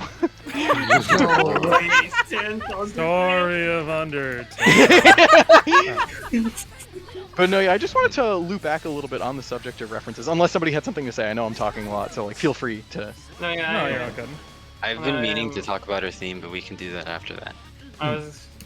I just need to get this out of my head before I just say it in the middle of someone's conversation. It's just that one meme of Sans going, "Human, I remember your non-binary." I remember your pacifist smile. That's what Happy Chaos was like. He was like, I remember your genocides. And she was like, oh, cool. But no, yeah, I really just think about it. Ino's from Deltarune. It's true! She's like, I gave up trying to go back a long time ago, and Axel's also from Deltarune. And he's like, why? Why'd you give up? Thing, we haven't even talked about this. The entire dynamic that Ino has with Happy Chaos and Nagoriyuki, where it's like, oh, Happy Chaos is her mean girl bestie. She's not particularly close with him, but they do antagonize each other in a way that's I find really entertaining. Like, Happy Chaos is like, oh, it'll make you a god, and she's like, oh, really? And just, he tries to shoot her, and then she just throws him into a mountain. I like that they just play with their immortality to hurt each other. I love Toxic Yuri. Yeah. No, I think I think the Happy Chaos Ino is Toxic Yuri. I like to think her relationship with Axel is Doomed Yuri. Yes. Yeah. I'm really so Madoka. unwell about Axel and Ino. I really love how cute they are, and I love that they're star-crossed lovers, but for the wrong versions of themselves, but they still love each other regardless of that. I think it would be really interesting to see how Axel's relationship with... Dude, like, I can't believe I'm saying this because this is not my bag, but if there was like a Guilty Gear visual novel with like a route where you see how Axel reacts to the fact that like the woman he loves is now not entirely the same as the woman he loves. Yeah. And, that shit, that would fuck me up, personally. The woman that actually gave him meaning, like, after everything that happened, is now just dead and gone, and he has to deal with this version of her that knew him at a completely different moment in life. How do you guys feel about that as well, the fact that Axel is with Megumi now instead of Ino? I'm happy for him, because I'm pretty sure that was his whole goal. Yeah, I mean, for his character arc, I feel like it's really sweet, and on that note. That's crazy. Not what you said. Sorry. I'm so sorry, Katie. You're going up against my fucking dumb fucking soul. I can't believe it beat the cross up, dude. I've hit him with 3 HPV so far. Or not HPV. This is how I would play. This is how I would play Soul. I can't lie. But Slayer. Sorry, go. Yeah, I feel like it almost undermines a bit of what Guilty Gear is trying to say, that Axel winds up with Megumi. Like, I know there have to be consequences for Ino narratively for electing to go about acquiring the future the way that she did. But everything to me kind of said that, like, oh, the whole point of Eno and Axel constantly having these heart-to-hearts where they're both kind of lamenting the fact that like they don't belong in this reality, is that the way that they would find that belonging is through each other and like finally making a human connection with like someone who could perfectly understand them. And like Axel wouldn't need to go back to Megami because he found someone that was like, oh wait, like there's no such thing as a one true love. Like this person gets me, and so I love them, and she loves me. Yeah, I'm not gonna live in my past anymore. I will live firmly in the future and with what's in front of me. I used to feel the same way, where I was very disappointed with the ending because it doesn't make sense in terms of Guilty Gear's story, for him to run back to the past like that. But then I rewatched the story like a while back, and it clicked for me. There's a conversation Eno has with Axel that gets kind of like ignored, and it's after Axel saves everyone Quicksilver style from the building, and she's like, "Oh yeah, oh happy chaos, hold on, there's an acquaintance over here. I gotta go meet with him." And Axel's just pleading with her to like stop hanging out with Happy Chaos and to like stop conducting villainy, I guess, and to actually just sit in the moment and live with herself. And she's like, I can't betray myself. That's just who I am. I have to do this. I have to find meaning. And she questions Axel and says, you know, you can go back anytime. Like, why don't you? And he says, well, I can't because I care about this timeline. But I'm going to do something different, and I'm going to bring her here. And she's like, well, that's just stupid. Wouldn't you guys just trade places? And he's like, yeah, it is kind of stupid, but that's still what I'm going to try and do. And to me, that kind of reads like, obviously he's going to seek the future and try to find that same happiness he felt with his first love, but also that he turns to Eno and he's going to make her like that love that he once had. Like, he's going to save her from that past that ended up tormenting her so much and remind her of the love that they once had when they were innocent. I see what you're saying, where it's like he has that recognition that like in getting back with Megami, he's also saving Eno in a way. Yes. Yeah.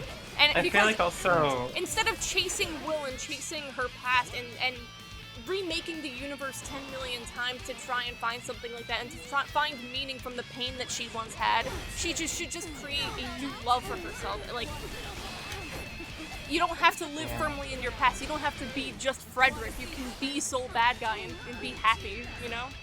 Yeah, I feel like also, for me, for Eno doing that for Axel, I feel like is her recognizing that Axel was there for her all the time, even if she always despised him and wanted him to get away from her. Like, to me, it's just like, I always read that as Eno realizing that she was loved in her life, despite everything she did. Obviously, but it's and like a lot of her like, help her. Oh, sorry. Yeah. No, that's it, basically. Okay. That's why I really like that scene. I think it's really interesting how she has a lot of these instances of her refusing to like recognize the love people have for her, like with Raven, like with Axel, like all this time she's like, why could anyone love me? B, why should anyone? Like, what's the point of it? Yeah. That there has to be. I think it's really interesting that she results to sort of this sexual idea of love almost, right? Where everything she does is through like physical manifest rather than like these emotional sort of concepts everything that has she a can't purpose. understand. We're doing this because we're both gaining something from it, and that's sexual gratification rather than what it actually is, which is like a deep love and care for the other person in sickness and health. Yeah, it's really interesting how she focuses a lot on body rather than on something like emotional. I think it's interesting, at least. I think it's so cool how retroactively she gets the same character arc that a lot of other Guilty Gear characters have, where obviously Axel is doing everything because he wants to rekindle that love he had with Megumi. He wants to get Megumi back, and obviously that transforms his life into a series of tragedies for trying to chase something that is gone. But you know who else has that? Soul Bad Guy. He's chasing after Arya and that love that he once had. Who else is doing this? Asuka. Asuka's also chasing after Arya and that love they all once had. A different kind of love, of course, but... And I think it's interesting that Guilty Gear is frequently saying, if you chase after the past and if you chase after what you once had, instead of cherishing what it was and moving forward, you will face punishment in some way. And Eno is like got this self-afflicted torture for herself. Yeah, I think that's why she responds so well to HC compared to like when anyone else tries to reach out to her, is because he kind of lets her play in that space where it's like, oh yeah, you can still be like caught up by those expectations you've built up for yourself. Like, I'm not going to try to treat you as a person so much as you don't believe yourself to be one. We're going to make you into a god because that's what you are. You're not a person, you're a purpose. He just pushes how Ino feels about herself a bit more. Exactly, yeah. Like, she's the one, like, that. HC is the one time she's willfully going along with what someone else is saying about her, because it's like, yeah, he's vindicating the, I guess, trauma response, basically, that she's built up over her recognition of the fact that she's a magical folk guy. Because, yeah, like, he's not vindicating or validating her in any sense of the word. It's just like, yep, no, we're doing this. I just wanted to say, too, that I realized that there's other characters that she shares this arc with, like such as Angie, who is constantly trying to chase after this woman that once existed in his past, Baiken, as this sweet and innocent girl, but is now transformed into this bloodthirsty Ronin, like, obsessed with revenge, and his arc is about learning to deal with that and how to get her off of that path. Things like that, and obviously you have everything with Milia and Zato, and I think that's the reason why when she Evangelion's everything at the end of Strive, everyone starts crying, because she's connecting with that same pain everyone had felt when they lost their love in some way. Yeah, I think... And she thinks that the thing that unites humanity is misery, or losing what you once had, and how to gain everything back, which is why she wants to be complete. She wants to be the one in a series of zeros and ones. Yeah, no, I think that's a really good thing to bring up, too, is like, fundamentally is a character defined, I think, by absence, right? There's like the absence of meaning, the absence of desire, the absence of a self, where it's like everything, because of that, she thinks she can't be anything because she was born with nothing. Because things were taken away from her, she thinks she can never have them ever again. And so because of that, she only seeks out really hedonistic, kind of like superficial ways to appease herself, despite really deep down wanting to be a person. It's just the fact that she's like, no, I just can't. I'm locked out of that forever. Like, this is all I can ever be. I want people to accept this facade of the like perfect femme fatale and just really only appreciate that as the only kind of that there is. And again, this is why I have to harken back to the Vriska comparison, because it's like, come on. It's all right too, there. That throughout all of this, she uses the imagery of both a witch and a rocker. Like, for the rocker specifically, rockers are meant to play music for other people and, be a joining force for people. And her rock is something that is explicitly like screechy, something that hurts other people and is purely for herself and her, like, very selfishly. I never liked singing in unison. Yeah. Yeah. Look, can I ask? Always like against people. Yeah. Is the canon voice for her hat just her voice? It's her voice, right? I think it's a man's voice, but I'm not positive. I don't remember what her hat sounds like. I know it does. I know she has that one taunt where it starts to talk in Exerd and she like hits it and it makes her voice come out. I need to check. Yeah, I am a little bit disappointed we didn't get any new hat voice lines in this drive. It's crazy that the hat doesn't have a name. Each character. I was gonna say that. I think that has like a thematic symbolism too, because her hat is a magical foci, which we still don't exactly know what that means because Guilty Gear just loves inventing proper nouns. But I think it's okay that we don't know what it is, other than it's just a proper noun thing that exists and it has like no soul. Typically, it's like one of the things that came up with foci are typically how you would do magic. You take your mana, essentially channel into an object to perform something. Is this so from, like a wand is a foci. Alchemy or something, or? Just general nomenclature that's used for most like fantasy novels and stuff. And the fact that her hat doesn't have a name, but animates, and whenever it does animate, it's always like in a kind of scowl with like this evil, monstrous teeth. And the fact that they make the comparison like, oh, her hat is a magical foci? Well, she's also a magical foci. Or foci, I'm not actually sure. I think it's foci, or foci, whatever. Yeah, I think it's a made-up word. It's fine. It kind of reads to me like, oh, she's this same, like, unthinking malice. That is just what she is, the same as her hat. And that's the revelation that breaks her. it's a means to indulge in this objectification of herself, like this fear that she's always had because she's not able to trace her path in history and is just hopping around aimless in a fictional world. Like finally Jacko tells her the thing that she had feared most, that like, oh yeah, no, you're not a real person. You know? Like the culmination of like the worst things that she had been dealing with. And again, like you see that objectification manifest through like every aspect of her character, where she's like, oh, I'm not a person, I'm like a sexual object to be consumed, or I'm not a person, I'm like this monster, this unknowable creature. And I think that that's really neat. But I just wanted to circle back really quick about the fact that her hat is unnamed, and the fact that her Requiem is the only one where they don't say the title of the song in the song. She doesn't even have her own name, right? She didn't choose that, did she? No, yeah, exactly. The beginning of Strive is Happy Chaos naming her and just saying like, forgive me, you are gonna bear all of humanity's sins and hopes. There's nothing I can do for you. The only thing I can give you is a name. Mm-hmm. She's been abandoned since birth. Yeah, no, like for real. Happy Chaos is an absent father. What a piece of shit. Just a complete weirdo fuck up guy, making these kids get all strange. But no, yeah, it really again harkens back to that like overlapping theme of absence everywhere in her character, because yeah, they're not going to say Requiem in the song because it's not there, and she's fixated on the things that she doesn't have as much as she wants people to believe that that's not the case, and how she'll project on the world to make them think like, oh yeah, no, you're that same way that I am, right? You're looking from like some perspective of hopelessness where you're searching for external fulfillment, as if there's a thing you can find in the world that will tell you who you're supposed to be.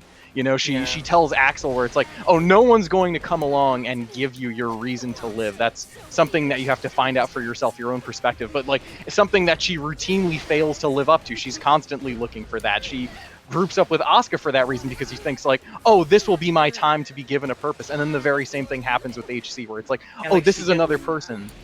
Yeah, she can never look into herself and like think about herself. Like she can never give herself a purpose. Yes, exactly.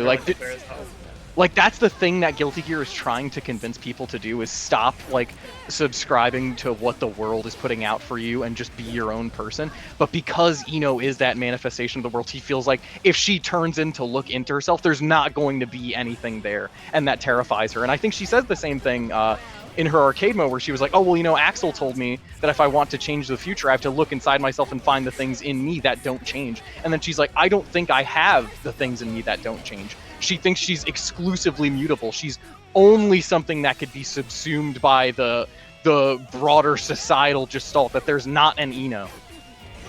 Yeah. I think it's cool too that the second she goes God, Soul was like, oh, you want me to sing you happy birthday? And she's like, there's nothing to be happy about this. Like, she doesn't even regard her own birth anymore. Ain't nothing to smile about in my life. Just another day, motherfucker. Ain't nothing to smile about. Would be better if we're Wait, that's literally what Soul does, where she's like, why don't you have that smirk on your face? He literally says, would be better if you smiled. Yeah. Smile would be nice. Yeah, how about a smile, sweetheart? Of Requiem. Oh, no. I love this song. Yeah. Requiem to me, when Strive released, right now it's Symphony, because obviously ABBA, but like Requiem is still like one of the best songs in Strive in base roster, which is like crazy to me, because like a lot of the base roster songs are just like, you know, base roster songs. They don't like do anything too crazy, but for some reason Requiem is still like such a standout to me personally. Yeah. Something about it is just like perfect in every way. It's like it's the only song out of all of these that doesn't end in a long soliloquy solo of the belting out like, this is what's gonna make me. Well, the entire song is a soliloquy. So, I mean, what I mean is that there's no, what's the word for it? Denouement, I guess, of like, I found the meaning of my life, and this is what's gonna make me happy. This is my way forward. I think it kind of has that. I think it kind of has that near the end, because it's like I do think there is some sort of progression in the song, right? Obviously, it's like progression of character, I mean, and not like it's progressive rock, but it's like every like it does repeat, yeah, and I think that's really cool, right? It's like each verse in the thing is like recollecting or reflecting on like the nicer aspects of life, or maybe a past memory as like Megumi, right?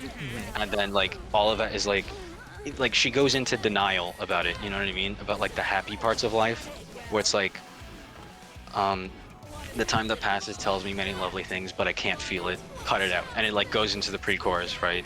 And it's like this, like, it's amazing because it's like you can feel this suffocation that Ino is like going through, where it's like, and then it reaches this peak. She can't breathe, and then like it all goes down, and then like the visual imagery of like falling down like snowflakes led by gravity, fading away in the warm glow. I love that the song has its own horror element with the I can't breathe section. Like, it's amazing. It's amazing. It makes me think she's on after stage the first chorus, and like this is something she's just singing like off the cuff, like she has her guitar and this is just she's pouring her entire heart into this. After the first chorus, it goes like without resisting, right? And it's like it has this venom behind it. You know what I mean? It's like this like anger towards like I'm not gonna give up. And then the song kind of resets right back to the first verse, or back to the verse. It's like another pleasant memory. This is what I think it's like memories when she was Megumi or from Megumi, where it's like if you want to see fireworks, bring a cute scarf, maybe a date with like Axel at some point. You know what I mean? It's like the pictures in my head tell me lots of stories. None of it is real. Back to suffering. You know what I mean? And then like, even after this chorus, it's like the second chorus. I think there's a bit of acceptance behind it, where it's like this path is going to like lead me to like lose everything and blah blah blah, fading away in the warm glow. And it's like the way Naoki is like delivering this part. It's like you could feel this like sadness in it. It's so great. And then like the best like guitar solo in the soundtrack, honestly. Where it's like appropriate. I have a headcanon to where it's like Ino is the one playing it. Because like honestly, why not? Can I mention something that I love about both Requiem and just Ino and Strive? Specifically for Strive, because it doesn't really appear in Xrd or Plus R. For specifically Strive, they gave Ino almost this like leitmotif of this strung out guitar like ending note that appears in Requiem, like at the very last note of Requiem is this, the very last note of In the Name of Heaven is this, and anytime in her round intro she does the same like guitar string note. Really? She plays the same one. Yeah, it's like it sounds like the same one, and I feel like it's supposed to be thematically the same one. Oh god, that means It's she's like- basically Are writing you her talking own about demise then. like the note that's playing during like Become the Seed of New Life or something like that? Like that area or like Yeah, it's exactly the last line. Like in Requiem specifically, it's the one that plays in the last line, and In the Name of Heaven. I gotta fucking go find it. I have it pulled up on Spotify like right now. I'm like going through it and like listening to it and stuff like it's that. the very, very last 10 seconds of the song. You hear that last little high-pitched guitar twang. That's what I'm talking about, because it appears also at the end of Requiem. That is basically also the same note she plays in her intro. Yeah, And it's like, and like, just to like finish off my thoughts about it, right? It's like, I don't know, the idea of where it's like, because Ino's whole thing is like going back to the past to like try again, over and over and over again, and how like each transition from after the chorus into the next verse kind of like fits that, I feel. You know what I mean? And then like that sense of progression that I felt with the song near the end is like, it's her finally like coming to terms with it, you know what I mean? Where it's like, she's not gonna go back anymore, and if she fucks up, oh well, you know what I mean? She's praying that it'll become something new instead of having to start everything over again. And I think ending like that, the best ending you can have for a time loop, right? Is like you're Exactly. like, hopefully it will change. Yeah, And like I feel like also it's amazing. the reading I had of it for a long time, because like obviously we've been talking about like how like Nexar like personalized a bit, but like the way I always read it is like her kind of in a pessimistic way, feeling that if she lets go, kind of like the way she did in like the ending of Strive Story Mode, if she lets go, if she removes herself and like just tries like for Axel does like one last good thing, she feels like if she just leaves, that'll be enough to give the world a better chance or get that better ending. Which is like, it's like she wants, even if she disappears, she wants her disappearance or her death to mean something and to be something good, despite how absolutely depressed she is about everything. It's interesting Yeah. comparing that to the last villain that Axel had with his Ramlethal, who is the boss character, who is constantly seeking meaning because she doesn't understand it, and she can't understand tasks or people that don't have meanings and purposes, and only sees people as tools, which is crazy because Ino sees that in a similar way. Like, people have Yeah. functions that they perform. And I think that also kind of hits on her preoccupation with the notion of like realness. As Rat kind of mentioned as like an important lyric in the song, like it's not real. And then of course what I was talking about earlier with like her telling Axel that after so much time traveling, the world starts to feel like a fiction that you wrote yourself. And of course like her whole motivation being to avoid a dull gray world. I think again you see there like not only a depiction of depression but just of her general mindset where it's like she doesn't think something can be like real or important just by the merit of like her being alive and experiencing it. Like I think everyone has kind of felt like that at some point, right, where it's like there will be things happening in your life, and especially if you're like really going through it in depression or like in terms of trauma, where it's like, oh, this isn't real, like this doesn't matter because of this reason or because I'm like not feeling pain right now or something like that. It where has to have some kind of like material, measurable meaning. yes, exactly. Where as opposed to just like enjoying life and just like the experience of being there. Right, Yeah, where like, it's just enjoying that what happens happens. If I can... I think it's Oh, yeah. just one more thing. I think it's also really operative the fact that it's like her decisions are the thing that makes something fictional. It's like the opposite of what Guilty Gear is trying to say, where it's like your individuality is what realizes the world in your own eyes. Like for Eno, it's like the more decisions I have that can influence the world, that's more evidence the fact that the world doesn't matter and that I don't matter. I shouldn't be able to affect things because I'm nothing. Eno's just Eno's just a quirky note in the symphony, you know? True. If I can be a Good little to know. insane for a bit, a while back I actually wrote like a whole kind of essay just on the first 4 lines of Requiem, and I can share a little bit of that if it wouldn't be too annoying, I guess. If it's sorry about this, I actually have to go. So I look forward to hearing this when it comes out. And Thank you for joining at all. I really yeah, glad you had absolutely. you on. Thanks, KB. Yeah. No, this was awesome. It was good to be here. Wait, KD, before you go, you gotta tell me, outside of yourself, who's your favorite Eno player? Oh man. Well, Daru doesn't count because That's gone. By the way, I'm going to tag Tickle Me More and Don your answer, so Dude, I was about to say, don't tell Tickle this, but I hate the way Tickle plays, bro. That's it, dude. Because I can't do that. Tickle Me Mowers out here, they get to do MLA 4 times in a row. I'm just predictable, I guess. I gotta go with man. That's tricky. I think I probably have to go with Keishu. Keishu, I think Keishu is just one of the best fighting game players, like in general, that I've ever encountered. He pushes. I think he uses he/him pronouns. He's pushed every character that he's played really far, and some of the tech that he's come up with for Eno and like the combos and shit.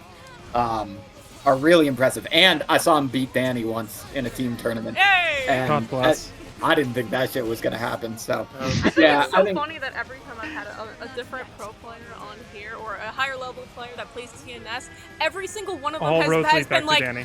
Oh, all roads lead back to Danny. They all lead back to Danny.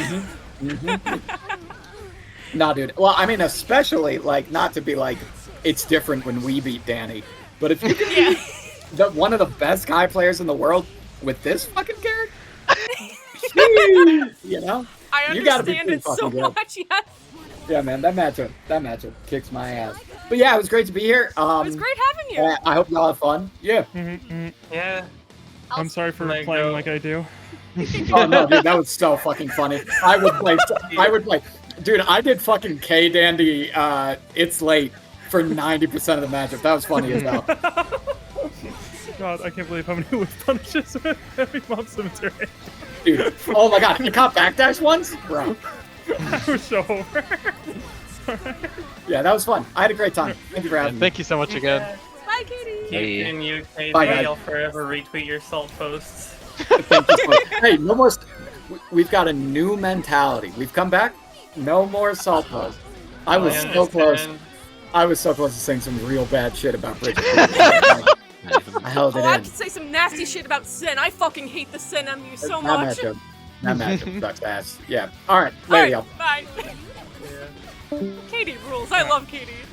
Very I cool. love it, baby. Oh my god. So anyways, as I was saying, Whoa. for Requiem, I think the first 4 lines of Requiem basically tell you everything you need to know about the dualities with Ino's character. It starts off with like the guitar solo, right? And it's this kind of like melancholic sounding beat where it's just kind of trailing off.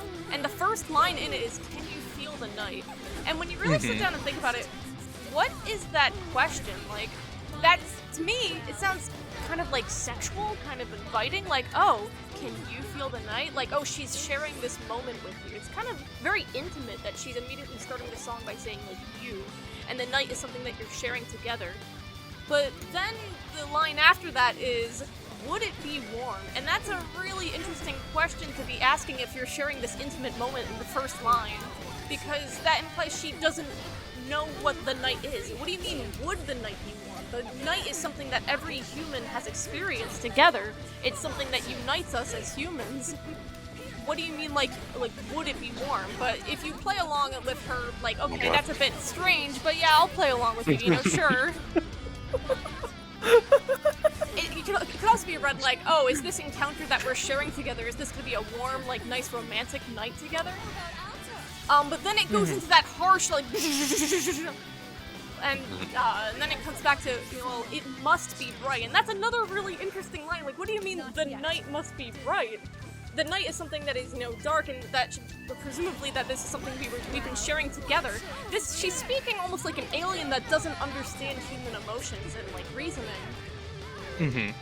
Yeah, I think there are a lot of different ways that you could me take. when I play against me. True. And additionally, And too, emotions are reason. we've established that she doesn't understand what this uniting human existence thing is with the night. Why is she then stating it must be, like, bright? Almost like she can't accept reality for what it is, and she's imposing whatever her reality is, and she doesn't care the pain that brings as long as it's her own definition of it. Yeah, And- no, I And then continuing with her own wrong definition, as all the instruments start coming in and the rock starts kicking in, it's like a burning, what is it? Like a burning fire? Like a raging fire. Like a raging fire. It's Yeah, just I this think- emotional experience that she's, like, setting forth that is completely incorrect, but it's also her own definition of what the world must be. And you really get that sense of how alien and isolated she is. And I think that's just really cool. Like, everything in those lines is what Ino is. Yeah, I think it's really evocative and to me, like, harkens back to her brief stint as God, where you know, she's reflecting on it when she's fighting Nagoriyuki, and like you mentioned, the really interesting line where she didn't even think about what it means to be able to create life. That to her, like, the notion of godhood was about pursuing filling that incompleteness in her soul, and then also just, like, fundamentally destructive, right? I think there are like a million ways you can interpret just those few lyrics that you talked about, because, you know, there's a lot of things going on, right? Like the night is fundamentally the absence of daylight, right? Or, like, obviously that's what Ino would be concerned with. Or, like you're saying, the night as a metaphor for sharing intimacy for another person. She's replacing the search for meaning with something more superficial and tangible. Not to say that, like, you know, sexual intimacy and love is, like, superficial, but just the fact that, like, she's not asking herself who she is. She's just trying to have sex and do something she can immediately feel. But like you're saying, she doesn't understand the significance even of that, right? She's looking for someone to tell that to her, to fill that hole. It's really cool. And again, just another example of her kind of being the antithesis to Guilty Gear's message, where it's like, oh, you should create your own reality, but, you know, thinking like, oh, by creating my own reality, you must mean, like, destroying the one that exists, or otherwise it's not meaningful. Because I can't contribute anything. I can only be important insofar as I can get rid of things. On a completely unrelated note, Yeah. I really, just to talk a little bit about her animations, I really like her XX win animation where she turns around and she takes off her coat and she's just sitting there like topless. Like, it feels really naked, not in a sense of like sexiness, which I mean I guess it is, but like almost like, oh, she's bearing her soul. Like, she does not care. Yeah. She has a confidence to her that makes her Facing so the world, she's so real. It's interesting because I think even that kind of underlies a certain sadness where, on the one hand, like, yeah, obviously there's the sexual aspect of it, and that's like a big part of her character is sexuality.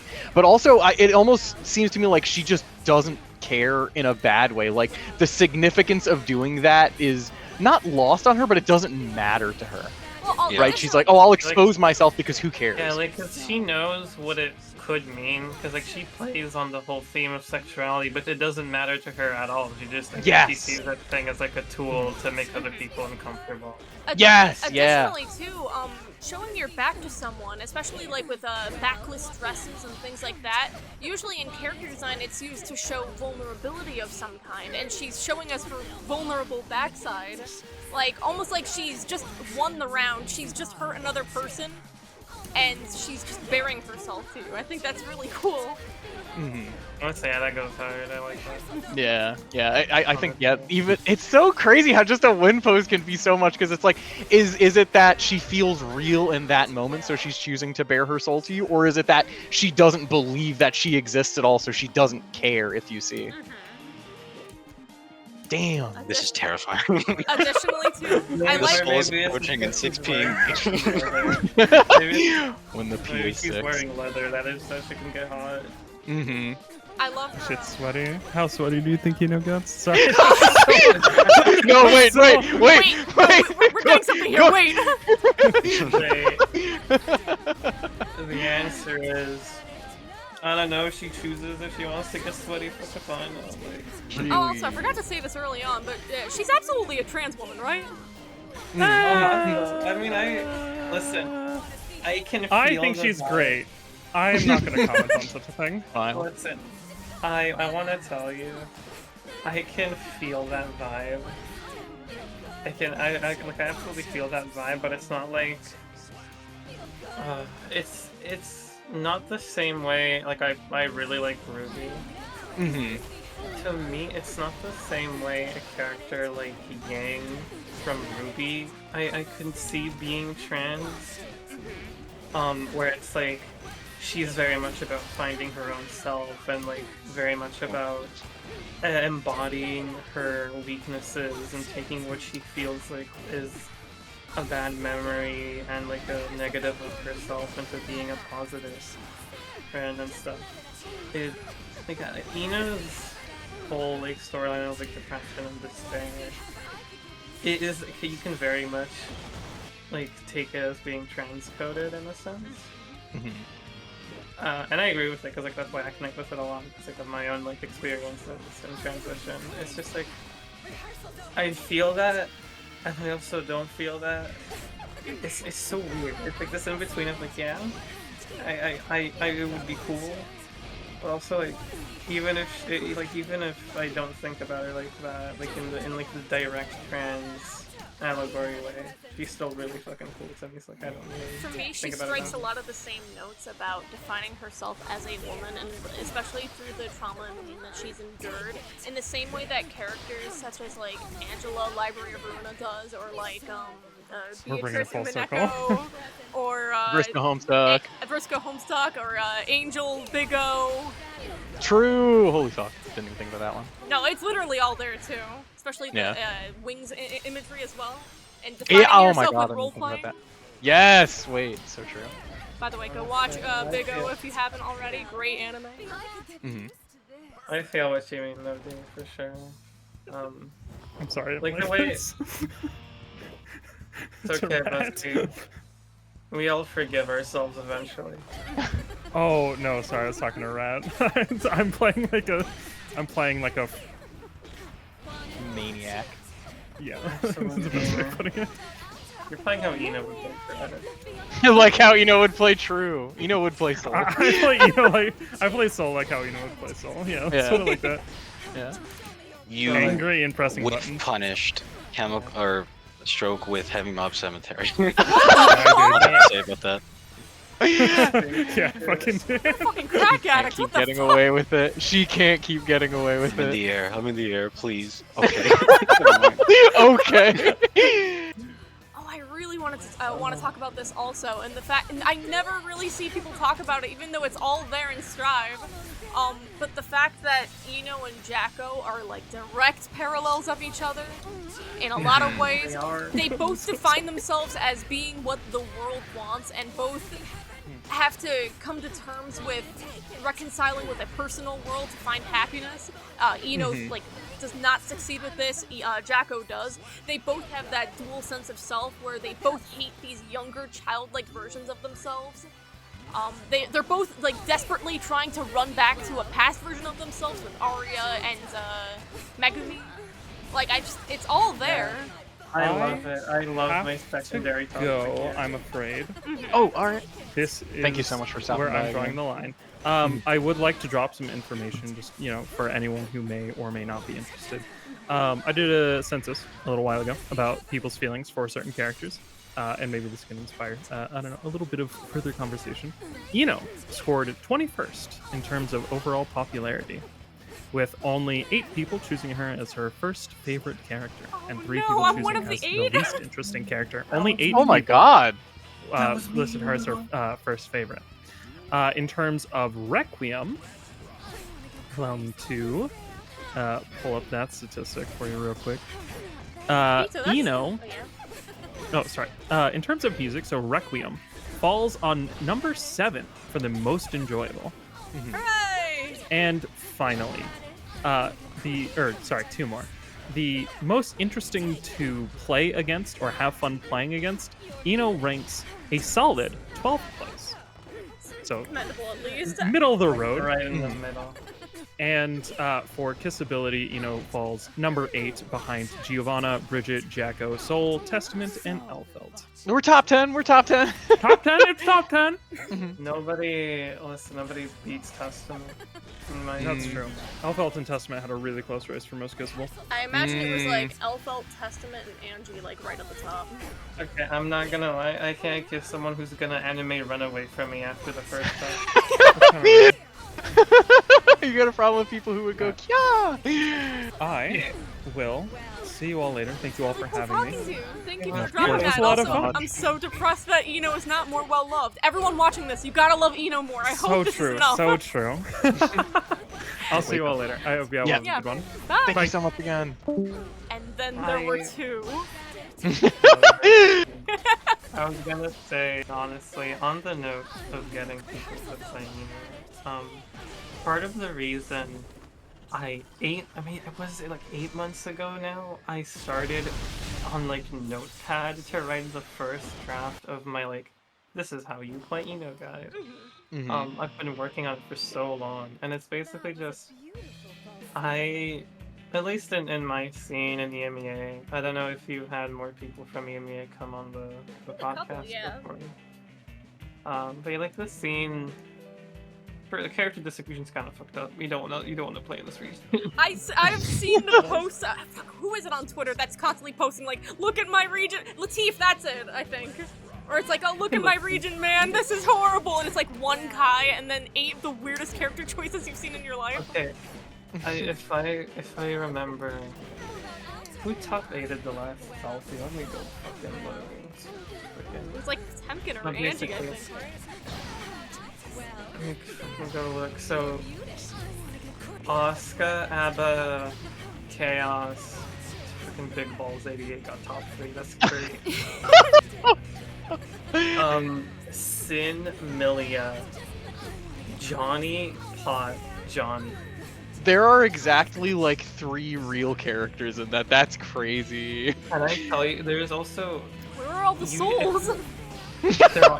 There actually literally isn't a soul that I can name that it's like top tier, high tier. Like there is a few souls that I can say are good, but none of them I would say are immediately in my head. Like if they're playing in like in like a boss fight, they're gonna get top 8 or anything.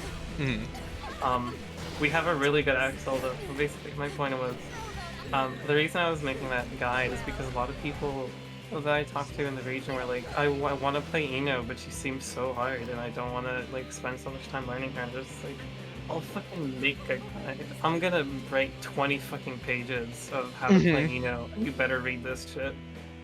I remember being I in like the to Ino think Discord and that, looking through the Megalomaniac doc that's there. So to see any of that in like video form would be deeply appreciated and very cool. I can't wait to watch your guide.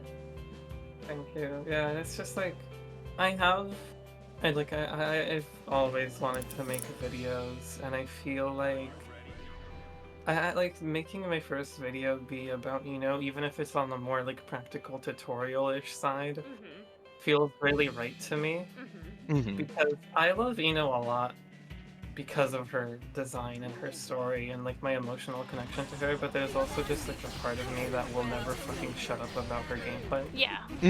Like, I will never shut up about how cool any of her RC tech is. I will never shut up about how fucking sick it is that you can use like hover and then hover jump dive bullshit to space yourself in neutral and then catch somebody with a fucking 2S counter hit. I'll never fucking stop thinking about how cool she is to play. And this guy that I've read is freaking, it's like 17 pages long at this point, give or take, and it's just filled with what I feel is necessary to know if you want to learn Ino, along with shit I just think is really cool. I think that's the exact way you should do it. I think that's awesome. Yeah, and it's like, did you know? I discovered this myself. I haven't seen anyone else talk about this, not even Daru. But Daru might do this. I haven't watched him play in a while. He might do this, but just not talked about it. Where if you hold FD after Mad Love, you can make 2K gapless. Wait, Oh really? my god. Yeah, it's like sometimes. Oh, it's because like it's FD breaking, right? Where you can drop them? Yeah. Or... Yeah, because FD is the fastest way can fast fall? Question mark, if I remember right. And it's also I've seen the one with the leaf. Daru put out a guide a while ago, I think start of season 3, talking about FD breaking, but not with respect to Mad Love. So I think that is really cool tech that you found. It's like, it's really weird because like even in the guide I wrote, it's like you can also make 2K gapless by holding FD question mark, and it's like, because in my testing, it's like it works like 70% of the time, and I have no idea how it's varying because the only thing I'm doing is like holding FD and then pressing 2K. So I'm guessing it's just my 2K timer. But it's really smashing each other with guitars. Yeah. It's great.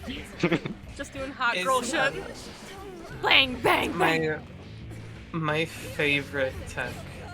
I don't know if like Katie or Tickle do this in NA, but like my favorite tech I saw Kuenka / Unlock do here, which I am the self-proclaimed consistently second best Ino in the region, just because there are 2 people who are better than me at Ino, and they never play at the same time.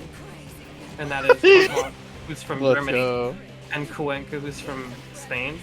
And I swear to God, they never play in a tournament at the same time. It's either one or the other. So that's why I say I'm the They're swapping accounts. It's for real.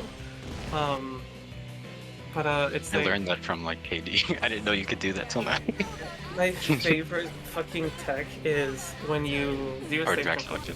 Or if you do a safe jump that's low enough with Ino, like off of JS, and then you do BRC forward, JP, and then you basically get a free 50-50 F-Shiki situation because of BRC slowdown, where you jail somebody into just guessing once, like they have to guess right once, and if they guess wrong, you just kill them.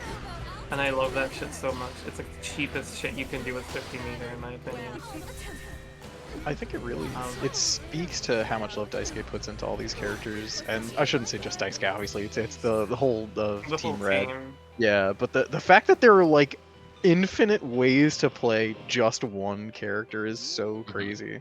Part of the joys of the RC system, and part of why Guilty Gear is so appealing as a whole, Yeah, can I be real? Like, CLPRC is a drug I cannot stop using. Literally! No, that has been my my post-wall break situation. I know Daru, like, they nerfed that specifically, doing HCL into PRC and things like that, but I still can't stop doing it. It's so fun. It's like I don't care that it got nerfed. It's still such a good option. It's like you force people to stay on the ground, and then they have to guess on whatever you do. And if they get hit, you get to combo them.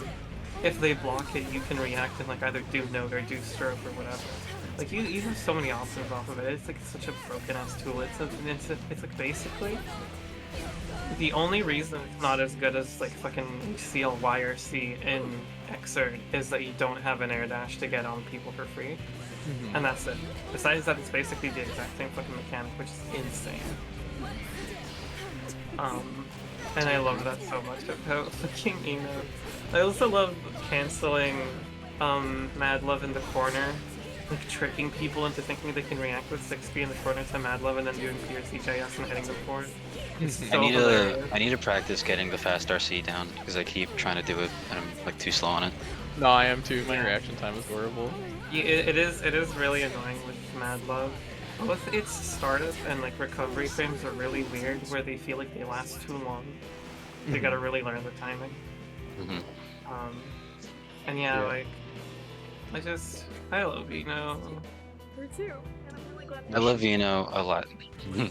She is so kick-ass. I think now it might be a good time to start moving into the conclusion segments of things. But I just wanted to say one more. I have one more thing. Yeah, I was gonna say, Red, do you have anything else to say? Strive. I think Eno is a great character that is unfortunately stuck in Strive. Meaning like, a great character, no, that's not what I mean. Like a great character archetype, because she's really fun to play, but Strive is a game where people touch you constantly. So yeah. If you know, it's the same thing as Milia, where it's like we are mix-up characters, we go in for constant resets, maybe like 3 or 4 touch someone if we get the full combo, but everyone else is running a 2-touch game, you know? It's really funny you say that, because I feel like if you just put Strive Eno inside of like Uni 2, she would fit right in and nobody would question her inclusion at all. Give this woman a GRD! I mean, it's just, like, she fits Uni's style so much in terms of moveset. Like, she has like pseudo-zoning capabilities, like basically more than half the cast in Uni. She has stupid mix. She has stupid RPS fucking neutral. Like, she kind of fits Uni 2 a lot, which is really hilarious. Yeah, I like, because as of late, right, I had completely dropped Eno when ABBA came out. Not because I don't like Eno, but it's like ABBA's your one for ABBA, one, you know? Yeah, but like also ABBA's just like more compatible with Strive, especially with how they did her in this game, right? Where it's like, I love playing Eno, and I want to play Eno more, and every now and again I just go, okay, I'm gonna play Eno again. But then like, I pop on Celestial with Eno, and it is the most miserable experience I've ever been on. But sometimes the mix is like kind of silly, so it makes it a little bit worth it. Strive Eno is honestly, and I think this is the reason you don't see a lot of people like having secondaries with Eno, is just she's really demanding to the point where you feel like she's versatile enough to feel like there isn't a matchup that is genuinely that bad that you want to have a secondary. Yeah. And she's also so demanding to the point where you feel like you want to spend all of your time on her at the same time. I don't think there's a matchup she completely dominates in a way too that you would want to pick her up as a secondary either, unless besides like Testament, where other characters can also handle Testament stuff, or like Asuka, which maybe there's a legitimate argument for Asuka because we do. Oh, no, I wouldn't say that. Really? No, I wouldn't say that. I think May is better. I think genuinely May or Happy Chaos are better, like secondary picks for that. Just like, okay, because first of all, Happy Chaos is like on par or farther than Eno, especially for like just a secondary. But I think if you want to learn like a secondary for a fucking matchup, you just learn May. Learn May. Yeah, I personally think, I don't think the Asuka Eno matchup is the worst thing, because Eno has good ways of like, you know, Chemical Love is a great poke, so when the Asuka is just like reloading their cards, just hit him with it, you know what I mean? I've been feeling like there are I workarounds. do really well into Asuka personally because of that reason. Like I think we take care of things pretty well. For me personally, we have a lot of really good Asukas in the region, and like I don't feel like it's necessarily a bad matchup. I just feel like it's such a Asuka's resources specifically are so catered to Strive's like resource meta that Ino just doing her game plan feels sometimes a bit counterintuitive on him. Like, it doesn't help that he also just benefits, like, Oscar just benefits from how the burst system works, where, like, well, if he has burst, he just has his win con again of, like, being far away from you, you can't do anything to him, you can just pop a spell. Especially because he has, like, the card draw super, which means that if you don't kill him before he has 50 meter and he has burst, you kinda have to gamble on, like, baiting his burst or just eating it and then having to face, like, neutral against an Oscar that basically has their win condition. It's like, I wouldn't say it's a horrible matchup, I wouldn't say it's a good one either. It's like 50-50 from like my own experience against like really good Oscars. So yeah, I feel like Dino in Strive is really fun, but she does inherently feel bad compared to a lot of characters, because like just a lot like of the characters get person, to like, do more down that. degenerate shit than her, just constantly. I mean, it's not even that. It's just that they get more reward. Like, I mean, Yeah. fucking Soul just gets to 2-touch or 3-touch people for making a really good RPS decision. Meanwhile, Ino does the same decision, and her reward is less damage. Granted, she has more consistently good mix, but like, when Strive comes down to you need to guess right now, you want that guess to give you the most reward, and Ino is never getting the most reward in like basically any matchup. Yeah. In terms of like damage. Which is just like just how Strive works, unfortunately. Which is like, I still think it's fine. I think it makes Ino very unique in the past, along with Melia, where like your game plan revolves around Holy you dear. trying. It's trying to minimize bad risk. I mean, I know this is like any character. Like, of course, you want to minimize bad choices, optimize good choices, or whatever. Like, that's really easy to say. But it's like with Ino and Strive, you constantly want to put yourself in situations that feel exciting because you know you can lose at any second, but it's still always favorable towards you. And that's what like, I love playing her. Compared to like Soul, where I feel like sometimes I'm playing Soul and I can just mash like fucking 5k and like eventually I'll get like 60% for like that's just how Soul is. Press button gets a million times. Yeah. Yeah, because It's a very it's a very constant uphill battle with Ino that is just like Very Which much in I tune love. with her Could go character arc badly. as well, so. yeah, Yeah. it can go badly so I'm quickly and fucking you mad. just lose that momentum and it's really hard to get back. In terms of games, I'm a fucking masochist. Or like, first of all, I play fucking Destiny 2 and CS:GO. Like, fuck me. But like, I play the harder loadouts in Destiny 2. Or like, I try my best to not use the meta, and like, I like do speedrunning sometimes, and it's always like kind of an uphill battle against your own skill. I love Ino's gameplay because it's not the best in the game. Yeah, you get to impose that extra layer of complication on yourself, so it's that much more satisfying when you actually it's- nail I just something. can't imagine playing anyone else. It's just It's for just me. too fun. Same. She is too fun. I can't imagine myself ever like swapping off. I think I've always just like inherently enjoyed characters that are very risk reward. Yeah. Cough Abba, but Yeah, like Abba is the definition of that, so. well, not really in Strive. More Yeah. more of why I was like drawn to her in Plus R because she is very risk reward in Plus R, really. Yeah, But and in Strive, you have the same fucking health as Gold Blue, so you don't gotta worry about your yeah, you can get like zoned out for like half the match with Abba and like still Yeah. be like more than half health. Okay, can I be real? That's my biggest like design gripe with Slayer and Abba specifically is if their entire point as a character is your neutral sucks so much ass, but when you get in, you can win. Why did they give them like some of the absolute best neutral skips in the game? Like, Yeah. I think it's gonna get nerfed. I think they severely just overestimated themselves. Abba nerfs make my heart hurt a little bit. my god, please make K Mappa minus 50. I want another. Yeah, you have to make I players want- sit out for I another didn't know that round. would work. I want Slayer players to ever regret making that input on their fucking controller. No, yeah. I don't get how it's like constantly like, oh, I'm gonna skip neutral, map a hunch, 2p, 2p, 2p. Okay, Yeah. my turn. It sucks. Whatever though. And on that Yeah, note, I guess this is Oh. Jay. I'm so sorry. I still had like 2 more things to say, unless you really Please need to do cut it it here. soon. 'cause I we- haven't eaten, Yeah. and my No, How okay. long have we been going on I for? just 3 hours. like yeah, 3 Hell hours. yeah.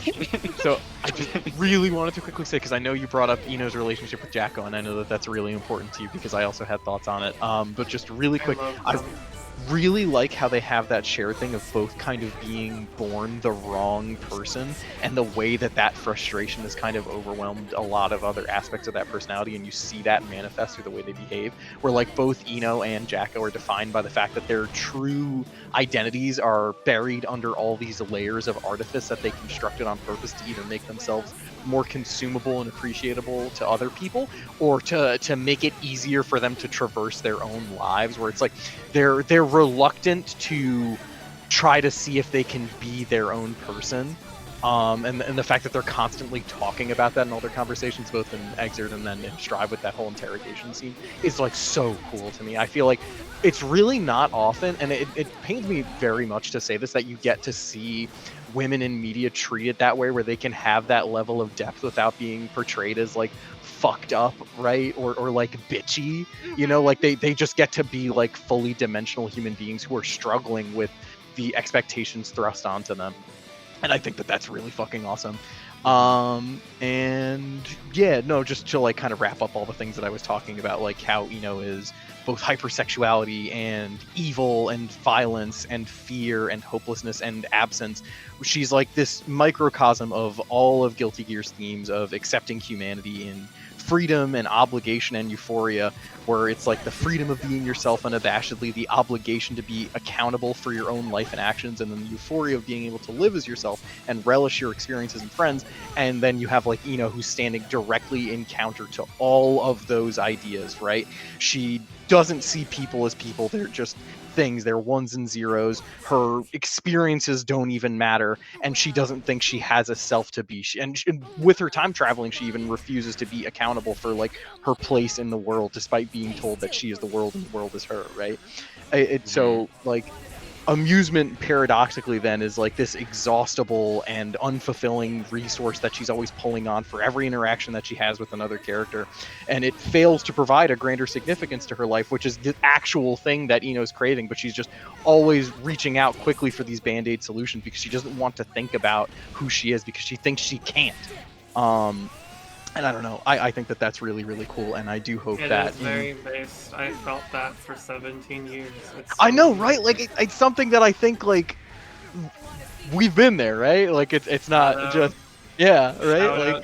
Shout out to free trans me. Getting 135 flawlesses on Destiny was really worth it. No, yeah. But yeah, I really do There's hope a lot of stuff like that. in future story things that we allow Ino to find herself and enjoy being alive and really accept the people in her life who care about her. That's all. Yeah, I'm very happy to see like how you guys like relate to Ino in that sort of regard, stuff like that. It makes me very happy to see that, honestly. The certain experiences that you were going through that kind of like relate to Ino and help you out and stuff like that. It kind of says a lot when like some of these Guilty Gear characters are just like able to make people relate to them in such immense ways, despite being like fictional characters that could never like, that are so crazy, like unrealistic and stuff like that. It's just like it's amazing character writing. Like fighting game or fictional characters, it's like they also just embody rock, and rock is about finding yourself. And I think Daisuke, being that kind of person, puts so much of himself into these characters that it naturally connects to people in this kind of way, which I think is really beautiful. Yeah, it's great. It's great. And with that, I think that's the conclusion of the Talk to Me About Ino podcast episode. Relia and Rat, thank you too for both coming. Katie and Dito, I'll thank them later on as well. And thank you guys for watching. I hope you guys can see exactly why I love Ino so much. I feel like I didn't even cover everything I wanted to, but I have to end it here because I am so hungry. I'm gonna die. Starving white woman. Shout out future me watching this, staying up till 3 AM was worth it. Yay! I should order Domino's. Yeah. I'm just gonna close out and say Probably Axel gonna do that Eno next is time. the relationship of all time. Axel is Eno's butch wife, girlfriend. I love lesbians. I love Axel is my lesbians. favorite woman. Eno was explicitly attracted to Axel because he looked like a woman. That says so much. Yeah. Also, I think Jacko Eno is insane. Hop on that. Also, I think Soul I Eno love is them. insane for the sex. Hop on that. And Jacko Eno is Nana, I think. literally, that's why I love it so much. Jacko Eno with some unknown OD type sex. It's insane. I'm just saying. And last but not least, By the way, hold on, sorry, one Yeah. last thing. Shout out to Ram on Twitter for making that like Jacko Eno artwork. That was like a Yeah! like it was a panel of Nana. I remember great, that. I love that. Ram is such a good artist. I love Ram. Speaking of good artists, thank you, Apauga, for the cool ass I was outro. just about to say that. Yes, for this outro, because Eno's my favorite character, I figured it'd be nice if I did something a little special, so I have commissioned Apauga, famed Guilty Gear animator, to animate a little ending segment. I hope you enjoy it along with the music. And with that, thank you for watching, everyone. Bye! Bye. Bye, goodbye.